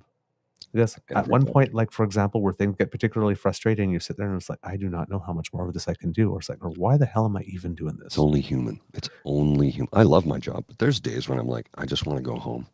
I just want to go home. You This get in, needs you to get be started. over. Everything goes sideways at the beginning. It's like, I've had it. But you can't do that, right? You have your responsibilities and you got to earn a living. So you just keep plugging through. We all have those days. How would a prime minister be expected to be any damn different? I mean, come on. I think they have a little bit more stress in their job than I have in mine. Exactly. C'est une job de fou que je suis en train de faire. It's basically, it's, I don't want to say that it's lunacy, but it's like this is a crazy job. This is a crazy making job. Like only a fool would take this job in a way. Ooh, le Pepto. Yeah, and upset stomach. Sink the pink. There you go. Yeah, that Chug, has a chug, different chug, meaning in my chug, world. chug, chug, chug, chug, chug. Oh, Well, naughty grizzly. That was a line from an Aerosmith song. Yes. So there's a lot of people you ask like this, would you run for office? And go, hell no, you have to be crazy to take that job. Right? Yeah. So it's a crazy job that I'm doing. Les sacrifices au niveau personnel, the sacrifices at a personal level that it requires. If I did not doubt almost every day of what I was doing, I would not be human. Yeah. It's only human. I mean, he goes on and says other stuff in it, but this is stuff that we've already heard. Les démocraties sont tellement sous attaque à travers le monde avec du populisme extrême, avec des attaques internationales. D'être là pour ce combat, c'est pour ça que je suis entré en politique. Pas pour être populaire, pas pour des raisons personnelles, parce que je veux servir et je sais que j'ai quelque chose à offrir. So basically, democracies are very much under attack across the world with extreme populism and even with attacks coming from international sources. So talking about international interference, India and all that kind of stuff there. To be there for this battle, that's the reason for which I've entered politics, not to be popular, not for personal reasons, but because I want to serve and I know that I have something to offer. Est-ce qu'on est un pays qui va choisir de reculer dans la lutte contre les changements climatiques, de reculer dans les droits des femmes, des communautés LGBT? Est-ce qu'on va être un pays qui va moins investir dans la croissance verte? Car c'est tout ça que proposent les conservateurs. Are we going to be a country that's going to choose to go backwards in the fight against climate change, to go backwards on women's rights, on rights of the LGBTQ community? Are we going to be a country that's going to invest less in green growth? Because that's all the things that the conservatives are proposing. When he was asked about carbon tax, he said, oui, je vais maintenir cette hausse pour la très bonne raison que les 3 cents par litre d'essence que ça coûte de plus, on le rembourse à 8 familles sur 10 dans les régions où on a ce programme. So yes, I'm going to maintain this price increase for the very good reason that the 3 cents per liter of gas that it costs more, we reimburse it to 8 to 10 families in the regions where this program applies. So he's definitely going to do that. Now, one of the things that he said involved the word plate. C'est plate, ça. Asking, c'est plate. Plate can mean many things, and that's the crux here. Plate can be boring. Now, plate is the proper word in French would be ennuyant. Mm-hmm. Plate is more of a slang. I was going to say Local Quebec slang. Very Quebecois. Yes. Now, if you're being really pedantic, plate also is the feminine in conjugation of plat, which means flat. Mm-hmm. So they could have taken it and said, "Oh, the Prime Minister said that he finds the job flat." But no, they said the Prime Minister finds the job boring. And while I can see how having a job where when you're doing it, there's a whole group of people that are literally paid and exist only for the sole purpose of making sure that you can't do your job well, who will say absolutely anything about you and anything about what it is that you're trying to do daily. I can see how that would get boring after a while. Well, I can see how that, right? Your life is under a microscope while you're in that position, right? No matter what you say, no matter what you do, you're going to piss somebody off every single day, no matter what. You could be the greatest human being on earth, and somebody somewhere is going to find fault with you. So you need thick skin for the position, number one. And number two, you need stamina. And number three, you need to be ready to take a beating. And you know how Poilievre keeps going on, how he wants to be prime minister, which is, again, not a position you run for in this country. He doesn't have the stamina, the skin, or the intestinal fortitude to do the job. If he gets elected prime minister, whenever the next election is called, if he's still in the position of official opposition leader, or the LOL, as I like to say, loyal opposition leader, if he's still in that position, and if the Conservatives win a minority and he gets in as prime minister, because he's the leader of the party, he can assume the position, we're going to have a hell of a time. You think things were bad under Harper? You have no idea what's in store for you. This man will make us look like a laughing stock on the world stage, because nobody takes him seriously. I mean, you saw when he met Joe Biden, how Joe Biden's reaction to him was. And of course, he would just bend over backwards for Vladimir Putin. He'd stop funding Ukraine in a heartbeat, but he'll flip-flop on Ukraine whenever the wind blows a different direction, depending upon the day. The man doesn't have a spine. I don't know how he can walk around. It just, he would not be able to last in that job because he doesn't have the strength to do it. Yep, I concur there. So when you're saying, even if you took the current flat, like for example, what's the mood there? The mood here is flat, right? Could be boring. Boring in this sense means tedious. Yes. Right. This job is tedious. There's, sometimes it's just tiresome. Sometimes it's, having to, when you have a task to do, and there's always somebody throwing an obstacle in your way and somebody trying to prevent you from doing that task or prevent you from doing it well. All the extra work that you have to do to get that task accomplished, it becomes tedious. I'm going to make an announcement today, and I already know that I'm going to have like X number percentage of the House, calling me a tyrant and saying that this thing is awful and that I'm trying to get their kids hooked on fentanyl or something. And I'm going to have to go to the press and explain that. And then one of my ministers is going to go out and say something. And like, as he mentioned in his talk with his friend at the end of the year, like this, it's like I'm giving my ministers leeway, but yeah, sometimes they don't get the message right, and I listen to it and say, "Ooh, I'm gonna have to go and clean that one up." Yeah, he had that interview with Terry DeMonte. Yes, it's more of a chat than an interview, really. Yeah, the one he did with Ryan Jesperson, that was a full-on interview. Yeah, that was not a chat. That was a full-on interview with hard-pressing questions, and I love how Jesperson said. Staff just said, this is how much time you have. They didn't ask for any questions in advance. They didn't do anything of that nature, which I thought, okay, well, this is what you want in a leader. Ask me what you're going to ask me, and I will give you an answer, period. Not I need to vet the questions. No, we don't do that. That's not democracy. No.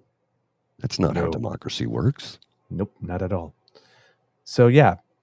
So apparently, they took the word, they dissociated from the cultural context, they dissociated from the context of the conversation, and then even though, despite the number of times they've been told now what that word plat in this context and this phrasing means, they don't care. They're sticking with the original version and they're running with it like Ben Johnson on steroids. Yeah.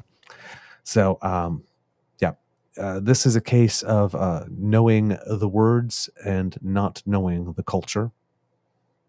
Well, the common vernacular for Quebecois, right? So yeah, it's like there's another word, écœurant, which is disgusting, like really disgusting, like revulsive, like to the point of making you want to like throw up. Okay. Écœurant. And you go, oh mon Dieu, t'es un écœurant. It's like you are one of these gross people. When somebody really disgusts you, you are disgusting. Or he says, c'est écœurant. It's like, I can't believe they made this horrible decision. It's écœurant. It's enough to make me throw up. But écœurant also in slang means it's great. When I was a teenager, everything was écœurant. Oh, listen to this tune. C'est écœurant. Yeah, so the double meaning, like, that is sick, dude. That is sick. Literally, it was that is sick. Pretty much. It's like, oh, well, if it's sick, why would I want to listen? No, it's not going to make you sick. Or it's like, listen to this, it'll make you sick. No. Like, well, I don't want to throw up. No, not sick that way. Not that way. Right. Somebody's like, I remember years ago, we saw this car in the market, and it was a Friday night early in the evening. And, the car shows will gather around in the Byward Market in the summertime. And we just walked up to this car that had this wicked paint job. And this guy just walks up to the car and he looks at the owner. He goes, dude, that paint job is dirty. And I'm like, I understood what he meant.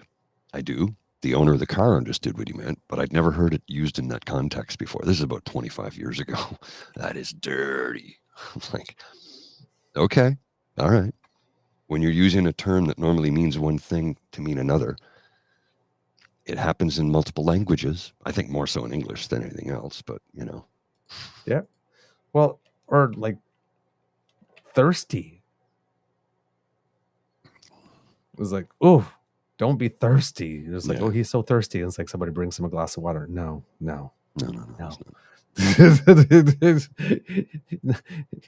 Not thirsty for water.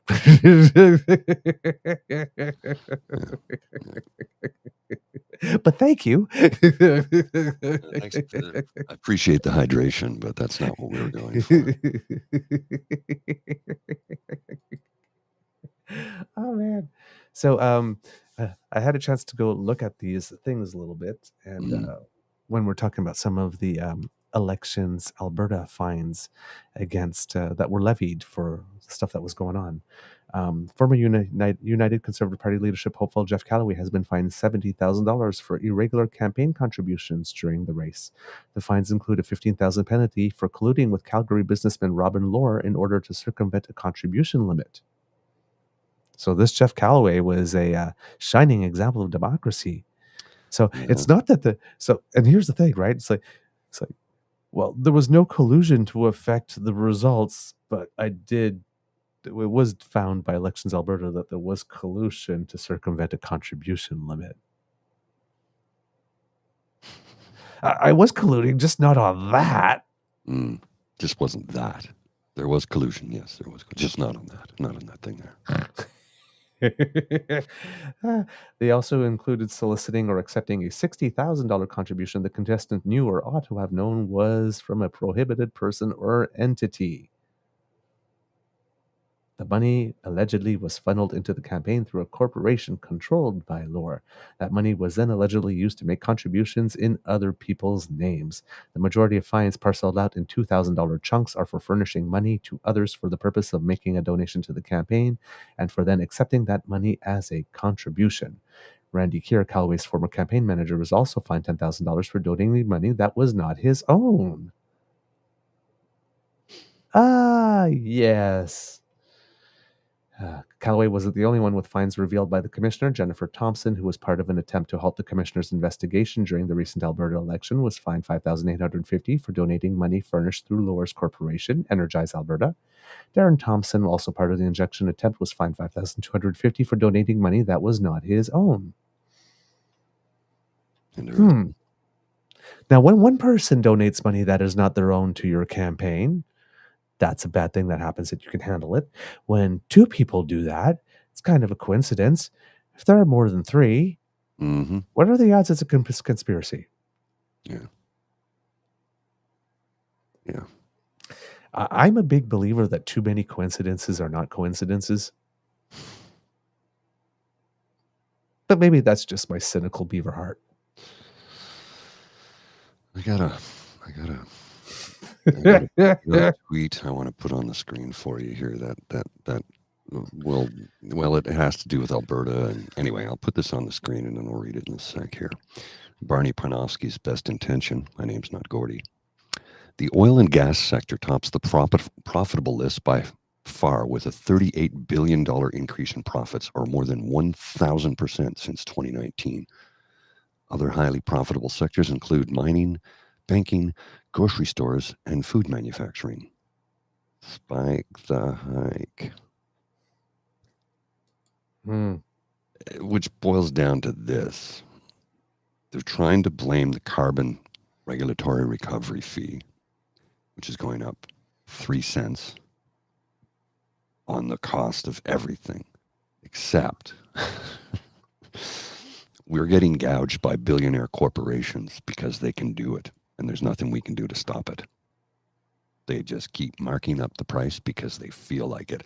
And here's the thing. If we look at the productivity rate and the cost of living versus incomes, they've not kept on pace with one another.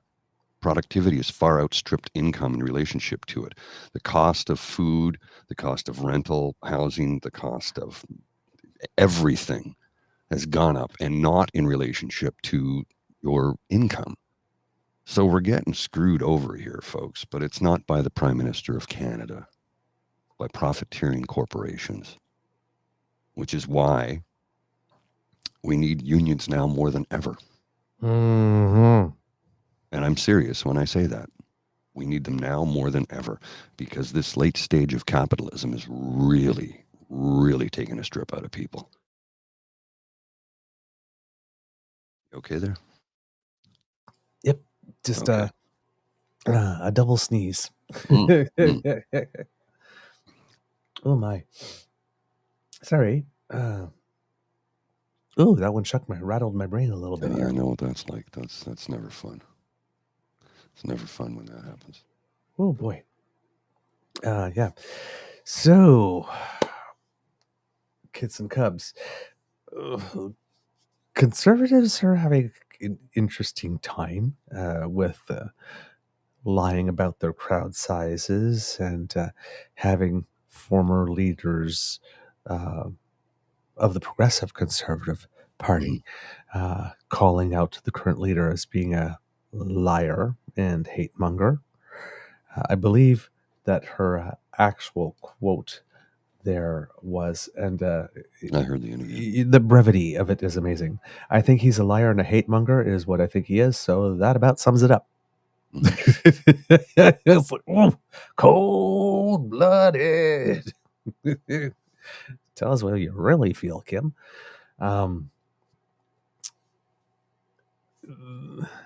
They're not having particularly good weeks of lately. Now, it's not showing up in the polling, No, no. but they're not having particularly good weeks. And Jason Pugh, who writes for the Crier Media Network, had a brilliant piece on this that I'm going to include for Mr. Grizzly to put up in the chat here for the kids. But it's called, if you're listening at home and want to look it up, watch Pierre Poilievre has a rough week even as Canadian media ignores India's meddling in CPC leadership race until now. And it was written on March 15th. And I'm going to read this in. Wow, it's been a rough week for the leader of His Majesty's loyal opposition. Last Friday, the Fifth Estate aired its episode about India murdering a Canadian citizen on Canadian soil and meddling in the Conservative Party of Canada's leadership race. You can read about that here. There's a link to it. And after which, as we reported on the show, the Indian government showed that they felt really, really good about that by making sure that YouTube and Twitter banned access to it from anyone in their country. Of course, there's an election coming up in June. Well, Just want to say. Now, of course, the polls say that Modi's probably going to win that one, but still, there's an election coming in June, so we can't have any bad press.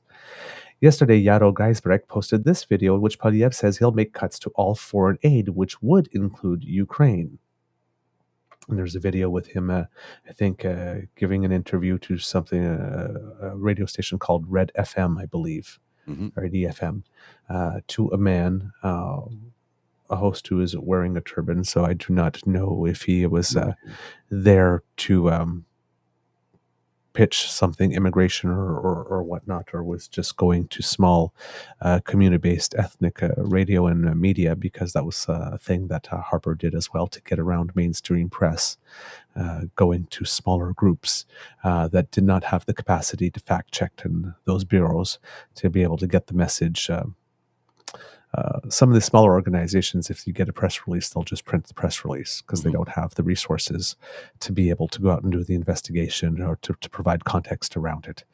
So conservatives are all about getting their message at point B with as a minimal alteration as possible with which they created it at point A. So they often abuse of diversity or radio stations and media that appeal or that are created specifically for ethnic or linguistic minorities in Canada in order to help get their message out. It's a tried and true play of the party. That video is from last Saturday, the day after the Fifth Estate exposed Poilievre as the fraudulent leader of the official opposition party. But wow, having to go on the record stating that he'll put funding for Ukraine the day after that report. Having to go on the record stating that he'll pull funding for Ukraine the day after that report aired. That's rough for PP. And PP sure as hell looked pretty rough. And I'll put the picture up. He does look rough here. Yep. I'm like, geez, he didn't sleep the night before? Okay, have you got it? Because I got it up here if you need it. Yeah, it's right here. And that's if you remember, the last time I saw him looking like this was the synagogue presser, where he came back looking disheveled, and he was between the statements. He basically, we have an expression in French, il dormit accroché sur la corde à linge. Looks like he was put out on the clothesline to sleep it off, and came back. But this is showing up at places looking like this is one of the reasons I keep on wondering if he has a drinking problem, coupled with the with the rage incidents. Could very well be. I can't say that he does. I have no confirmation whatsoever. Could very well be. But you can't wake up this many mornings showing up at places, interviews, looking this haggard. Look, I get the job is stressful and you work a lot, but the prime minister who's older than him by 10 years? Is he 10 years older than him? Yeah. Who has a very stressful job, doesn't look nearly as haggard. So I'm wondering if there is a substance abuse problem. And if there is, I hope he gets the help he needs. And I sincerely mean that. I mean, I hate the man, but I don't wish anything ill on anyone, including him. Yeah. Because alcoholism is terrible. If that's the case, maybe it isn't. We don't know. Could be anything else, maybe he's just not well. We don't know. But he's looked really haggard and tired for quite some time now. Mm-hmm. So, the Prime Minister has 8 years on There you Poilievre. go. And it seems as though Canadian media has completely forgotten about the story after last Friday's episode of The Fifth Estate aired. A Yeah. lot of story about PP seemed to disappear from Canadian media.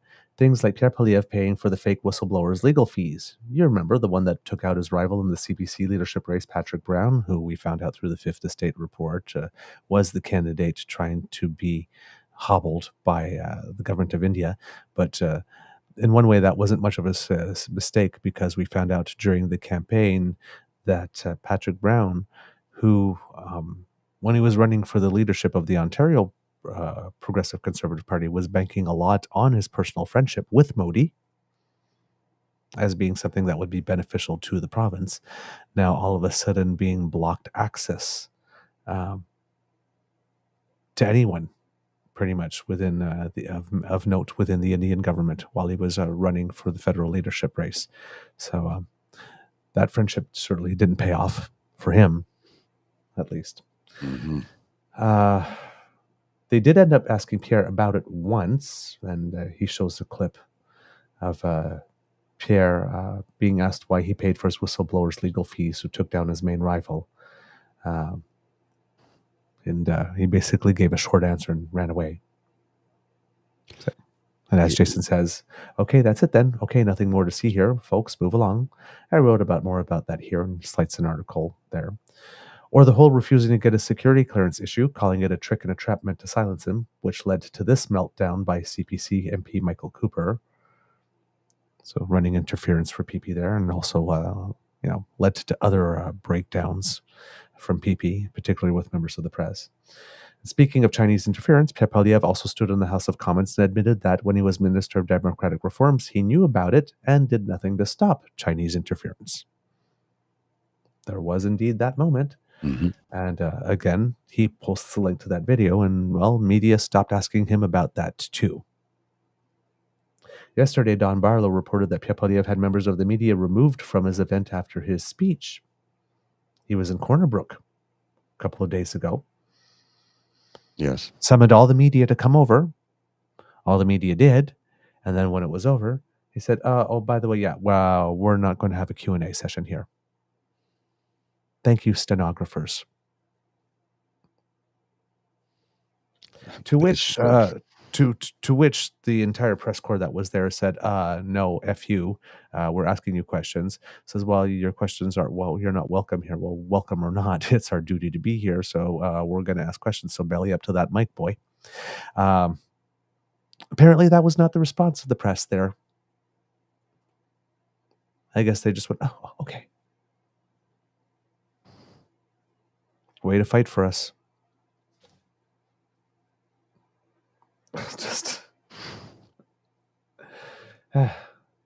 It's highly unusual for an event that the media was invited to cover. One could argue his handlers or himself wanted coverage of the speech without having to answer questions that may or may not have been covered in that speech. It's called controlling the narrative, says Don Bradshaw from NTV. And then, according to Jason, on the 15th, today, Pierre Poilievre was in St. John, New Brunswick, giving a standard stump speech at another gas station. He was looking rough and having a hard time reading his notes. And then there's another clip of that. And actually, Mr. Grizzly, do you have the article? Yeah, I do. I have it right here. Yeah. You want me to show his Ormocto and how Yes. he struggled through that? Okay. Yes, that one, please. Just a sec. I'll pop that up on the screen and give me a sec. Because again, you'll have the how haggard look in motion, not just a picture. You can say, you just pick the most unflattering frame. No, here we go. I have this right here.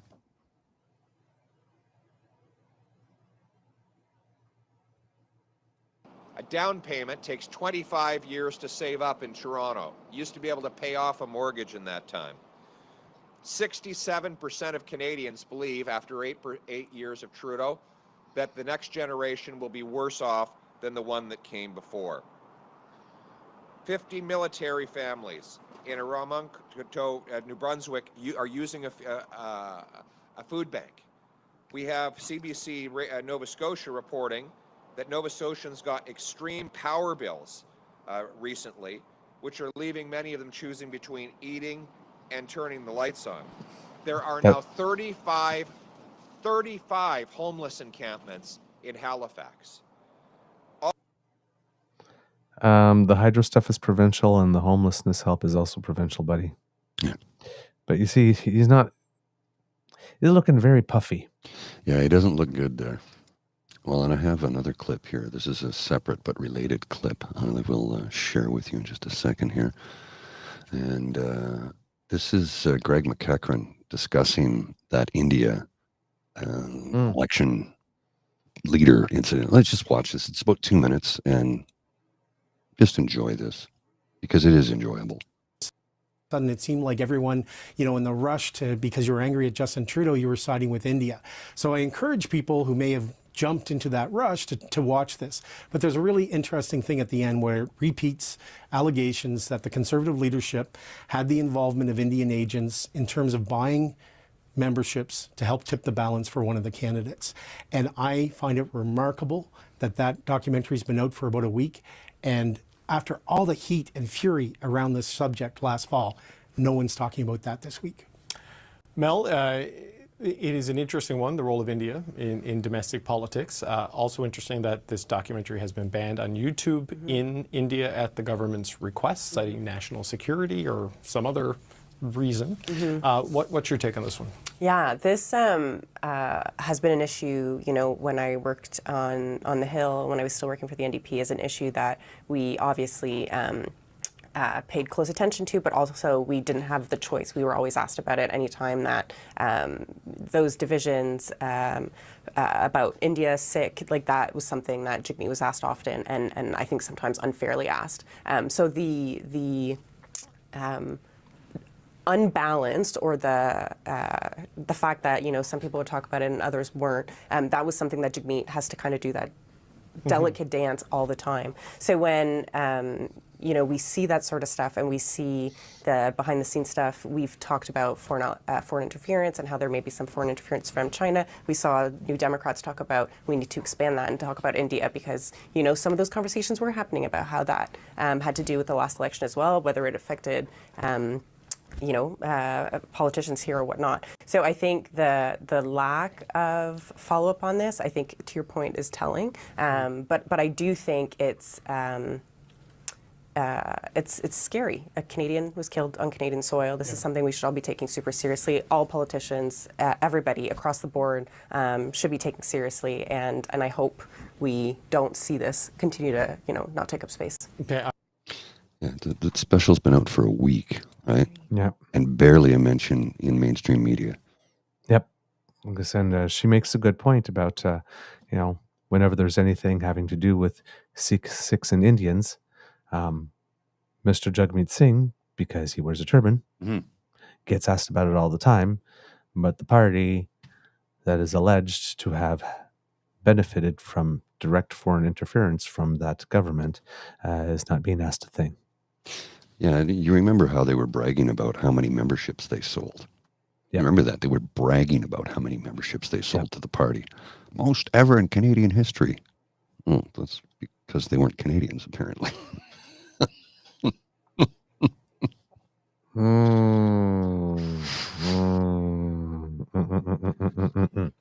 mean, come on. We got the most ever. Yeah, but they're not Canadian citizens. They can't, Yep. But because anybody can be a delegate if you pay your fee, right? What is it, $10 or whatever they wanted to become a member? So anybody can, and because it's not a Canadian election, it's a different thing run by a private corp. Yep. All those $10. The rules are different, right? Yep. Yep. And then he goes on, Jason goes on, was he actually hungover or just worn out from keeping up the full rage? I can't say that for sure. That was just an educated guess. We all remember that Pierre Poilievre, as leader of the Conservative Party of Canada, showed up acting completely wasted the night of his marathon voting stunt. That's a clip I've been looking for a long time because I couldn't find it again because we've mentioned this I've got it several times on the show. So, yes, let's play it now that we finally have it. This was the night that he had his telethon in the House of Commons, where they voted no to absolutely everything, and they tried to pass 20,000 amendments that got shot down in the like first 5 5 minutes, minutes because they were improperly done. And he had all of his MPs stay there while he jutted off to a Hanukkah menorah lighting ceremony for the first day of Hanukkah, which he did allegedly because he really cares about the Jewish community, but turns out it was really a secondary event because the main event he was going to was a 4-digit a plate fundraising dinner in Point Claire. And to be able to say, well, I really went for this, and the fundraiser happened to be happening, but the fundraiser was organized way before. And then he stopped in along the way. So he didn't have to sit in the House of Commons and do the dirty work of actually voting no, and thus preventing all Jewish MPs from spending time with family and community on the first day of Hanukkah, and all MPs in general, if they had any Jewish constituency in their electoral districts, of doing anything to mark the first day of Hanukkah while he was. So there was only one person in all of Canada who was a federal politician who was getting pictures of himself doing something for the first night of Hanukkah. Go figure. And it was him. So let's watch this clip. It's about 1 minute and 45 seconds. Yes. Yeah. Mr. Ellis. Mr. Ellis. Mr. Kimmich. Mr. Kimmich. Mr. Perkins. Mr. Perkins. Mrs. Stubbs. Mrs. Stubbs. Mr. Shear. Mr. Shear. Mr. Halland. Mr. Halland. Mrs. Gray. Mrs. Gray. Mr. Moore. Mr. Moore. Mr. Kelly. Mr. Kelly. Mr. Jennis. Mr. Jennis. Mr. Small. Mr. Small. Mr. Bazan. Mr. Bazan. Mr. Richards. Mr. Richards. Mr. Berthold. Mr. Belton. Miss Finley. Miss Finley. Mr. Chong. Mr. Chong. Mr. Abultayev. Mr. Abultayev. Mr. Seaback. Mr. Seaback. Mr. Viss. Mr. Viss. Mr. Doherty. Mr. Doherty. Mr. Goodite. Mr. Goodeye. Mr. Tucker. Mr. Tucker. Mrs. Krapp-Nyman. Mrs. Krapp-Nyman. Mr. Zimmer. Mr. Zimmer. Mr. Patzer. Mr. Patzer. Mr. Law. Mr. Lobb. Mr. Kitchen. Mr. Kitchen. Mr. Muse. Mr. Muse. Mr. Redicott. Mr. Redicott. Mr. Van Popta. Mr. Van Popta. Mr. Waugh. Mr. Waugh. Mr. Calkins. Mr. Calkins. Monsieur Lowe. Monsieur Lou. Monsieur Généreux. Monsieur Généreux. Mr. General. Mr. Genereux. Monsieur Martel. Monsieur Martel. Mr. Couric. Mr. Couric. Mrs. Gallant. Mrs. Gallant. Mr. Caputo. Mr. Caputo. Mr. Vidal. Mr. Vidal. Mr. Dreeshen. Mr. Dreeshen. Mr. Tolmie. Mr. Tolmie. Mrs. Wagenthal. Mrs. Wagenthal. Mr. Nader. Mr. Nader. Mr. Soroka. Mr. Soroka. Mr. McLean. Mr. McLean. Look at him there. Mr. McGuire. Yep. Being belligerent. Yep. Mr. McGuire. Mr. Falk Pavanchet. Mr. Falk Pavanchet. Mr. Motts. Mr. Motts. Mr. Arnold. Mr. Arnold. Mr. Morrison. Mr. Morrison. Mr. Dowdle. Mr. Dowdle.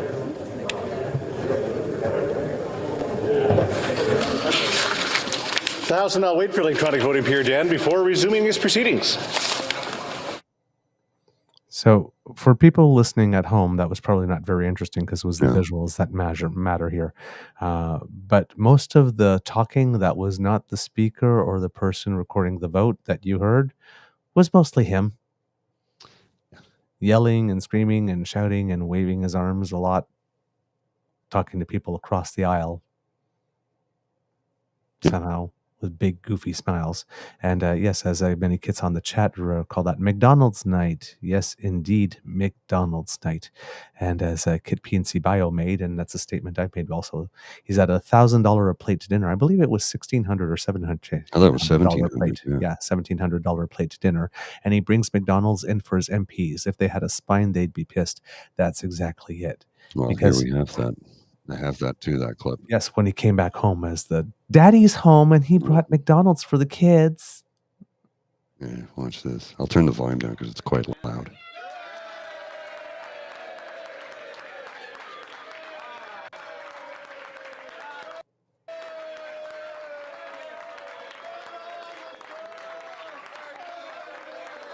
Look at that. They're talking about McDonald's and they're yelling, "Bring it home." Yeah.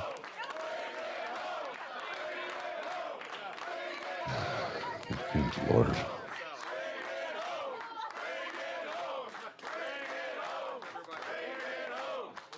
Barking seals. pumping his fist in the air like he just brought back, Kobe beef for everyone. Yeah. You guys look incredible. Wow, what a beautiful crowd we have here. I thought I was going to meet a group of exhausted. All right, I've had about enough of that. So again, if you're like watching that behavior, that was before he went into the House. He stumbled into the House of Commons after that.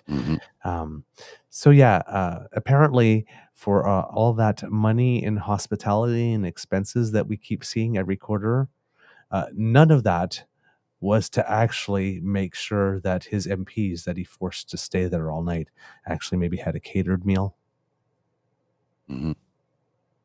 As we mentioned before, that's how he takes care of his own MPs.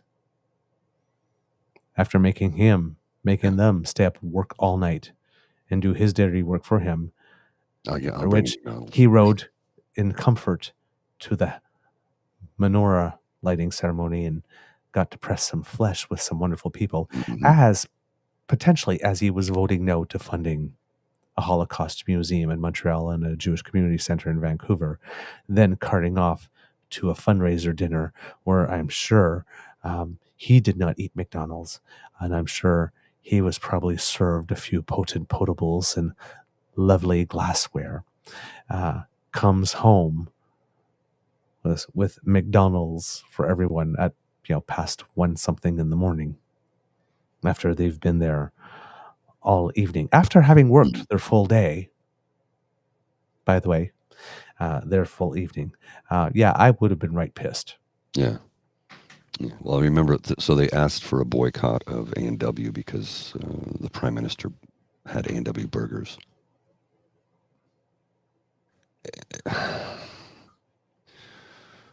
I can't. Some days I just can't.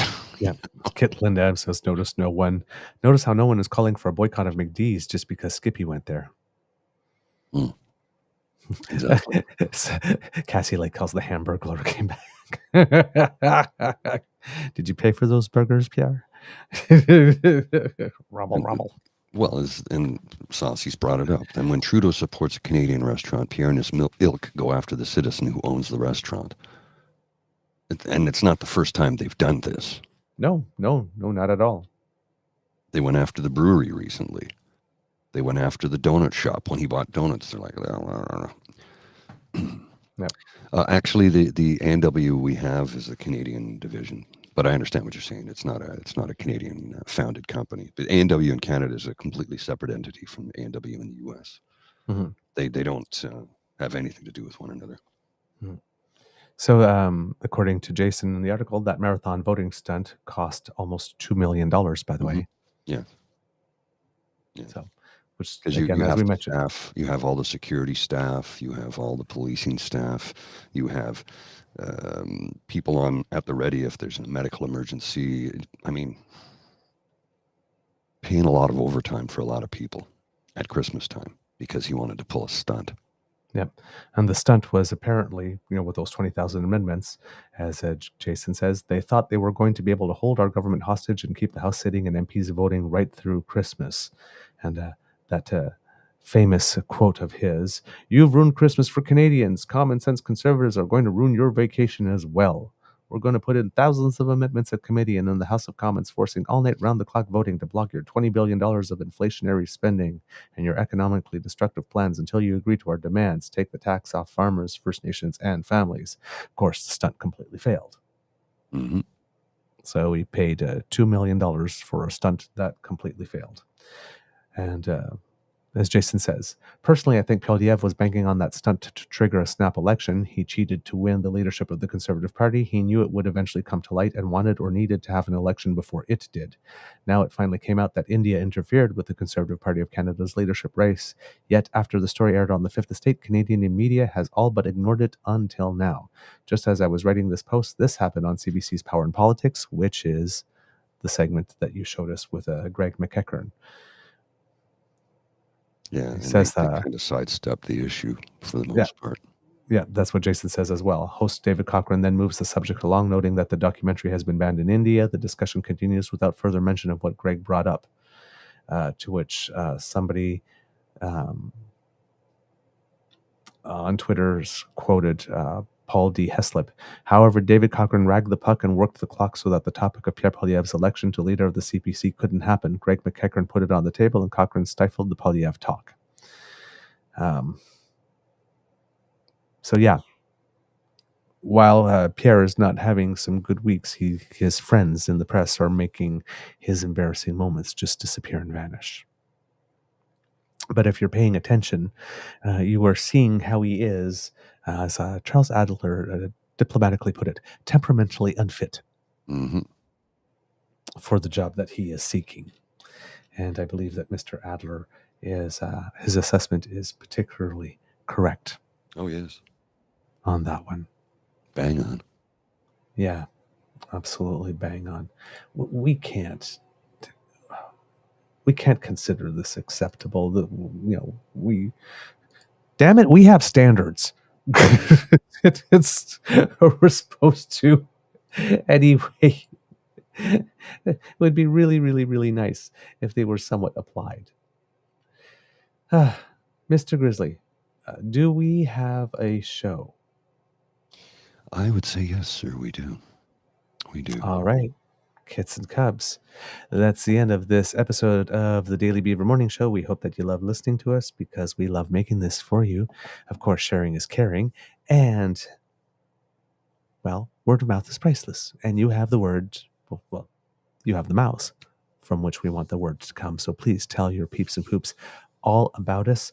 Mr. Grizzly has let me know through the chat on that we talk to each other every now and then when we send each other messages that we have we cracked over 1,000 live viewers for today's show. So thank you very much, everybody who took some time to tune in, and everybody who contributed to the chat as well. We really, really appreciate it. You make the show what it is, and we very much appreciate your input. Let's see, what else do we do? Because sharing is caring. We did that part. If you would not like to miss an episode, you don't have to, thanks to the Ray Girl. If you scan that QR code that's right underneath my goatee, that will bring you to our pod page site.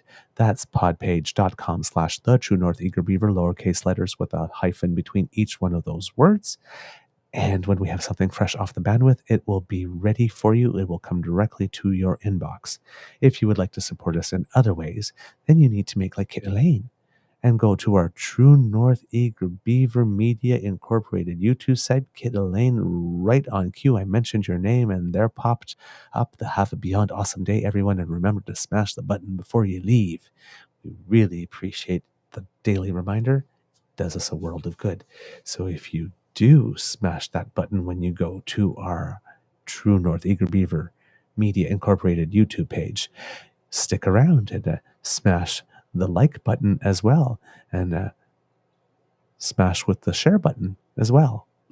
Don't just subscribe, share and like. It makes us happy. And if you would like to support us in other ways, the QR code that has appeared through right by Mr. Grizzly's head here brings us to our coffee page. That's coffee.com, ko-fi.com/eagerbeaver, lowercase letters, all in one word. And that's where you can make a contribution to the Eager Beaver Lodge Emergency Hydration Fund. And as I've mentioned before, we were a little backlogged on some thanks. So let's give some thanks right now. Kit Cassie mentioned when she made a donation, a hot chocolate and some kind words are all I can offer today to hopefully bring a smile. I'm guessing that was the day that I was feeling a little bit in the dumps after I had recognized that my trust had been betrayed. And yes, that hot chocolate on that day was particularly soothing, Kit Cassie. So thank you very, very much. We have Kit Vim that says, your hard work is so appreciated. Virtual hugs to you and the Damn Fam. I'm so grateful to know you all. And we are very, very happy that you have joined us, Kit Vim. Thank you for the support. Kit Aina. And Kit Aina actually helped me this time by actually writing sounds like Aina in the comment because I keep on forgetting. And I'm going, and Ina, if you are watching, I am really going to try to make sure that I remember that you are Ina and that Ina is Ina and not confuse you. Ina. Let's call the whole thing off. I don't know. Yes. Ina. Please don't turn the show off. Kit Ina says, this morning's takedowns of Michelle Ferreri and Pierre Poilievre's WTF business were so good. Made my day. Thank you very much. And then we had a donation from Kit Cookie, who didn't leave a message, just wanted to leave us a little donation and some support. Thank you so much. We appreciate that. And then Kit Cheryl, I get up every morning to tune in with a smiley face. Thanks, dear. Cool. And then we had Kit Cassie yet again. A little later on. Keep going and growing. Thank you for letting me participate in Ladies' Night. Yes, because for the kids who are listening at home, on International Women's Day that evening, we turned the mic over to Madame Fox, and she hosted some conversation for International Women's Day that is available exclusively on our YouTube page in two portions. We have part one and then part two, because at some point the restream feed conked out, so we had to start over. We had to continue. I had no idea what happened. I was just sitting there all of a sudden like, huh? It went down. Yeah. So it's in two parts. The second part right now is labeled Take Two. We might change the label on that, but it was an evening special that we had on that day. And so, yeah, as she said, keep going and growing. Thank you for letting me participate in Ladies' Night. Absolutely delightful. I believe that was the first time that Kit Cassie has appeared on our show. And then she came back for the pubcast on Saturday for a brief hello. And finally, Kit Wendy, who early last week sent something saying, thanks for making my morning every day, gents. Appreciate you, with a thumbs up, and keep up the good fight. With a little muscle there, bicep flex. So thank you so much, Kits and Kubs. We really, really appreciate all the support. And as we mentioned, if you would like to support us via our coffee endeavors, the QR code by Mr. Grizzly's Head. Once again, coffee, ko-fi.com/eagerbeaver, lowercase letters, all in one word. And anything that you can donate is really appreciated. But of course, the gift of your attention is the one we most appreciate. If you would like to write to us, we love to hear from you. truenortheagerbeaver@gmail.com. We really appreciate that. And we had a couple of letters over the past few days, which we have really appreciated. So thank you very much. I'm looking for them right here. We had one from Kit Ina, who mentioned to us after our interview on Friday, I am happy that you were able to interview Keith Stewart. However, I am disappointed with the interview. I would have liked to hear more rather from Mr. Stewart and somewhat less from you and Mr. Grizzly. Sorry, but I can't stomach any more rants about what a shit Poilievre is. It seems like a bit of a wasted opportunity. We thank you for the constructive criticism. I am ready and willing to admit that our show on Friday was not our best interview. We did try to do a little too much with the show. We had just with the circumstances, because you had to go walk Lola and whatnot. But and we had the Army Chris on as well, so we basically had four of us on that day for one guest. We normally don't do that. We usually try to put more focus on the guest. So yes, we tried something. It didn't work as well as we had hoped, and it was noticed. So we admit it. We could have gotten more out of our guest had we basically stuck to our usual format. But hey, we try things. We see if they work.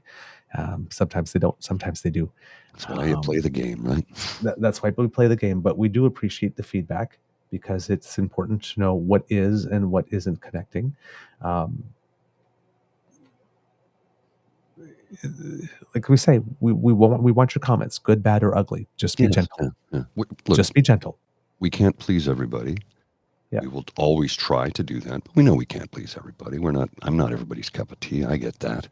So, there's some times where we're just going to have a swing and a miss. Yeah. It happens. And then we had Kit Lynn, who saw it a little bit another way. Mhm. So keep up the awesome job with the Daily Beaver Morning Show. I never go to bed without watching it on YouTube. And as a Liberal Party of Canada supporter, as well as somebody who is thankful Prime Minister Justin Trudeau is leading our country, your show is a breath of fresh air. In all honesty, the only time I mute it is when Army Chris is talking because his hate for Prime Minister Justin Trudeau makes me sad. But on that March 15th, 2024 show, I found Keith Stewart very informative and learned so much from him. One more article, and then a suggestion for an article that we will read, which a lot of kids also do, bring us our attention to information and stories, which helps us a lot plan our show. Oh, So yeah. thank you very much. But see, here we go. One kid thought that it wasn't our best interview, and another kid found the interview very informative and learned from it. So, and I'm sure that Kit Ina. Ina, when she made the comment, it's not that she didn't learn from the show and didn't find Mr. Stewart informative. Mhm. I think it's more that she wanted to hear even more Mhm. from him because he was bringing good information. And we, in terms of as hosts and as people who plan the show, got in the way of that. And that is fair criticism. Sometimes we stumble, sometimes we fall. And I mean, I had to take the dog out because I didn't want her to, Yep. mess up my house. Yep. But like I said, we appreciate it. That's the type of feedback we want. Like I said, even if it's criticism, it's Mhm. constructive. You let us know what it is that we could Exactly. do better. Mhm. And we really appreciate that. We take it all in. We read absolutely everything, even though we don't have necessarily time to respond to everything. We do read everything, Kits and Cubs. So thank you so very much for this. Because democracy is something that you do, please write those letters to your MLAs, your MPs, your MPPs, your senators, members of your media. Let them know what cause, what situation in our society is of most importance to you, and what action you would like to see taken, and that you would like better or fairer or more honest or more complete coverage of that issue, or attention brought to it. It's very important. Your letters do matter. So Mhm. don't hesitate at all to put pen to paper. If you're writing your elected representatives, it's free. You don't even have to pay for a stamp. Just drop it in the mail and address it correctly, and you're good to go. Absolutely. From the Beaver Lodge, this is your eager beaver saying it could be a tough world out there, kids and cubs, so please be kind to and gentle with yourself. Mr. Grizzly, do you happen to have some words of wisdom for us?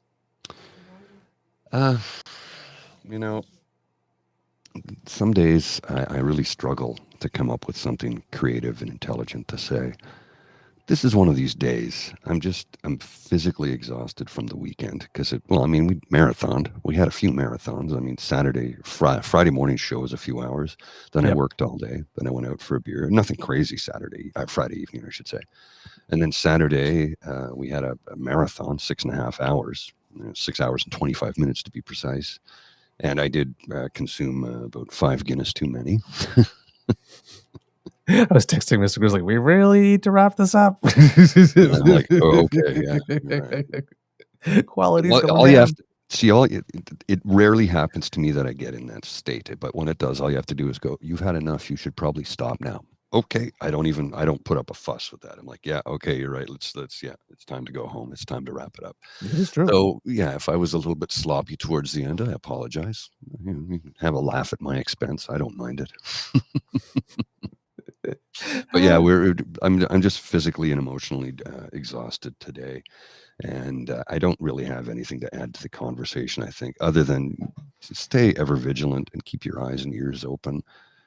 Don't let our elected politicians that we pay for continue to lie to us. Just don't let them get away with it. That's all. That's all. Yeah, indeed. And yes, Miss Shadika, I feel like my exit before the dam broke the dam and helped end the show. Thank you.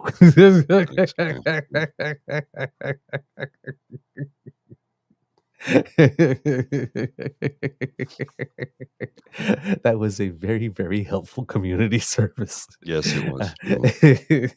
And it was a joy to finally get to meet you and see you and Mohan as well.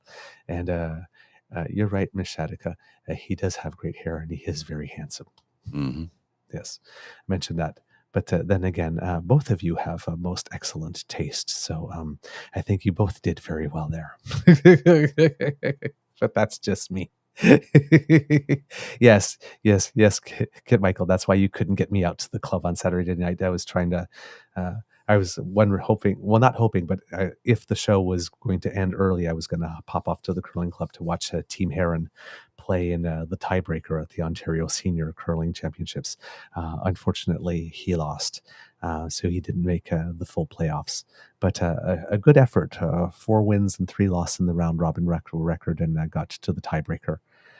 If you're watching the World Women's Curling Championships, Team Canada has gotten off to a good start. Sometimes I feel a little anxious when I mention it on my show, because then it's like me talking about kind of jinxes it from that point on. They started great 3-0. It's like, oh, they lost the next 3 games. Damn, maybe I shouldn't have mentioned it. But that's going on, and so far Team Canada is doing very, very well with wins against Sweden, Denmark, and the United States in their first 3 matches. Let's hope that it continues.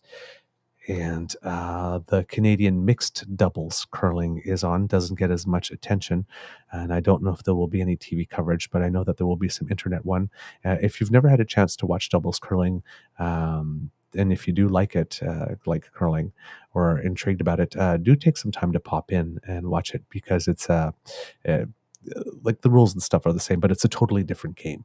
Mm-hmm. It's a totally different game than regular curling, and it's a lot more dynamic. So you might find it more to your liking if you've tried the 4-person game and didn't find it necessarily as stimulating as you'd like. The 2-person game might be more to your liking. It's faster paced, and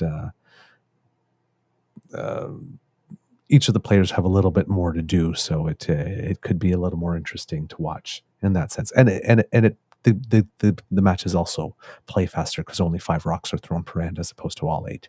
So if you need your curling in smaller doses, that may be the way to achieve it. All right, Mr. Grizzly, please cue the rooster, and we will have a little bit more news about some Canadians who have made us proud. You are listening to a True North Eager Beaver Media Incorporated podcast. The True North Eager Beaver podcasts are proudly brought to you by our founding sponsors, the Misfit Mysteries from Corvid Moon Publishing, your source for science fiction, fantasy, and cozy mysteries featuring a broad diversity of characters, CanadianTarot.com, their uniquely Canadian online eclectic tarot community, and the Peppermaster, hot pepper sauces made from farm-fresh ingredients to thrill your taste buds and expand your mind. We are grateful to the Crier Media Network for its support, Pete Jarvis for our artwork, and Paul Joseph Something for our opening and closing sequence music.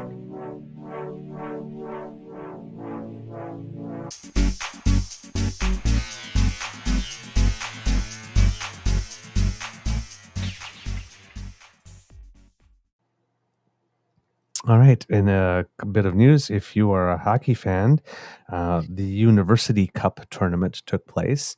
So which are the best university-based teams in Canada, and it seems that the University of New Brunswick Reds capped off a perfect season by winning the University Cup.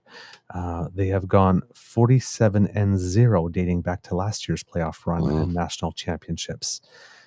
So that's a pretty good. I don't think I've ever won something 47 times in a row ever. So that's quite a performance. And for the women, the team from Concordia University won the U Sports Women's Hockey Championship for the second time in 3 years. So congratulations to the Concordia Stingers for that success. And in the world of acrobatic skiing, the king, Michael Kingsbury, won a dual moguls gold for the 90th World Cup victory of his career. It's crazy. In the season finale. Um, The guy's just a machine. He's an unbelievable machine. There's nobody in skiing that is there's nobody in any professional sport anywhere at any level that comes close to his win percentage. He's something like 70%, 67 or 70% of the races he's in, he wins. yeah. Nobody has a record like that in any sport of any type. He's just the king of kings when it comes to that. So his name is appropriate. Yep. He's got the most men's World Cup wins in any Fédération Internationale de Ski Olympic discipline. So all of them. Downhill, slalom, cross-country skiing, biathlon, all of them. Mm-hmm. It's just He's incredible. He's a machine. He has 26 crystal globes to go along with 8 world titles, an Olympic gold, and 2 silvers. Nobody even comes close. Just all hail the king. Yeah. All hail the king. All right. I have a quick image for you here from St. Patrick's Day, in case you didn't see this yesterday. It's our Argentine doggo wearing my Ireland shirt. Everybody's Irish on St. Patrick's Day. Even the puppers. That's so lovely. All right, kids and cubs, you have an absolutely wonderful day. Make it special. Do something nice for yourself, and we'll see you tomorrow. Take care. Bye.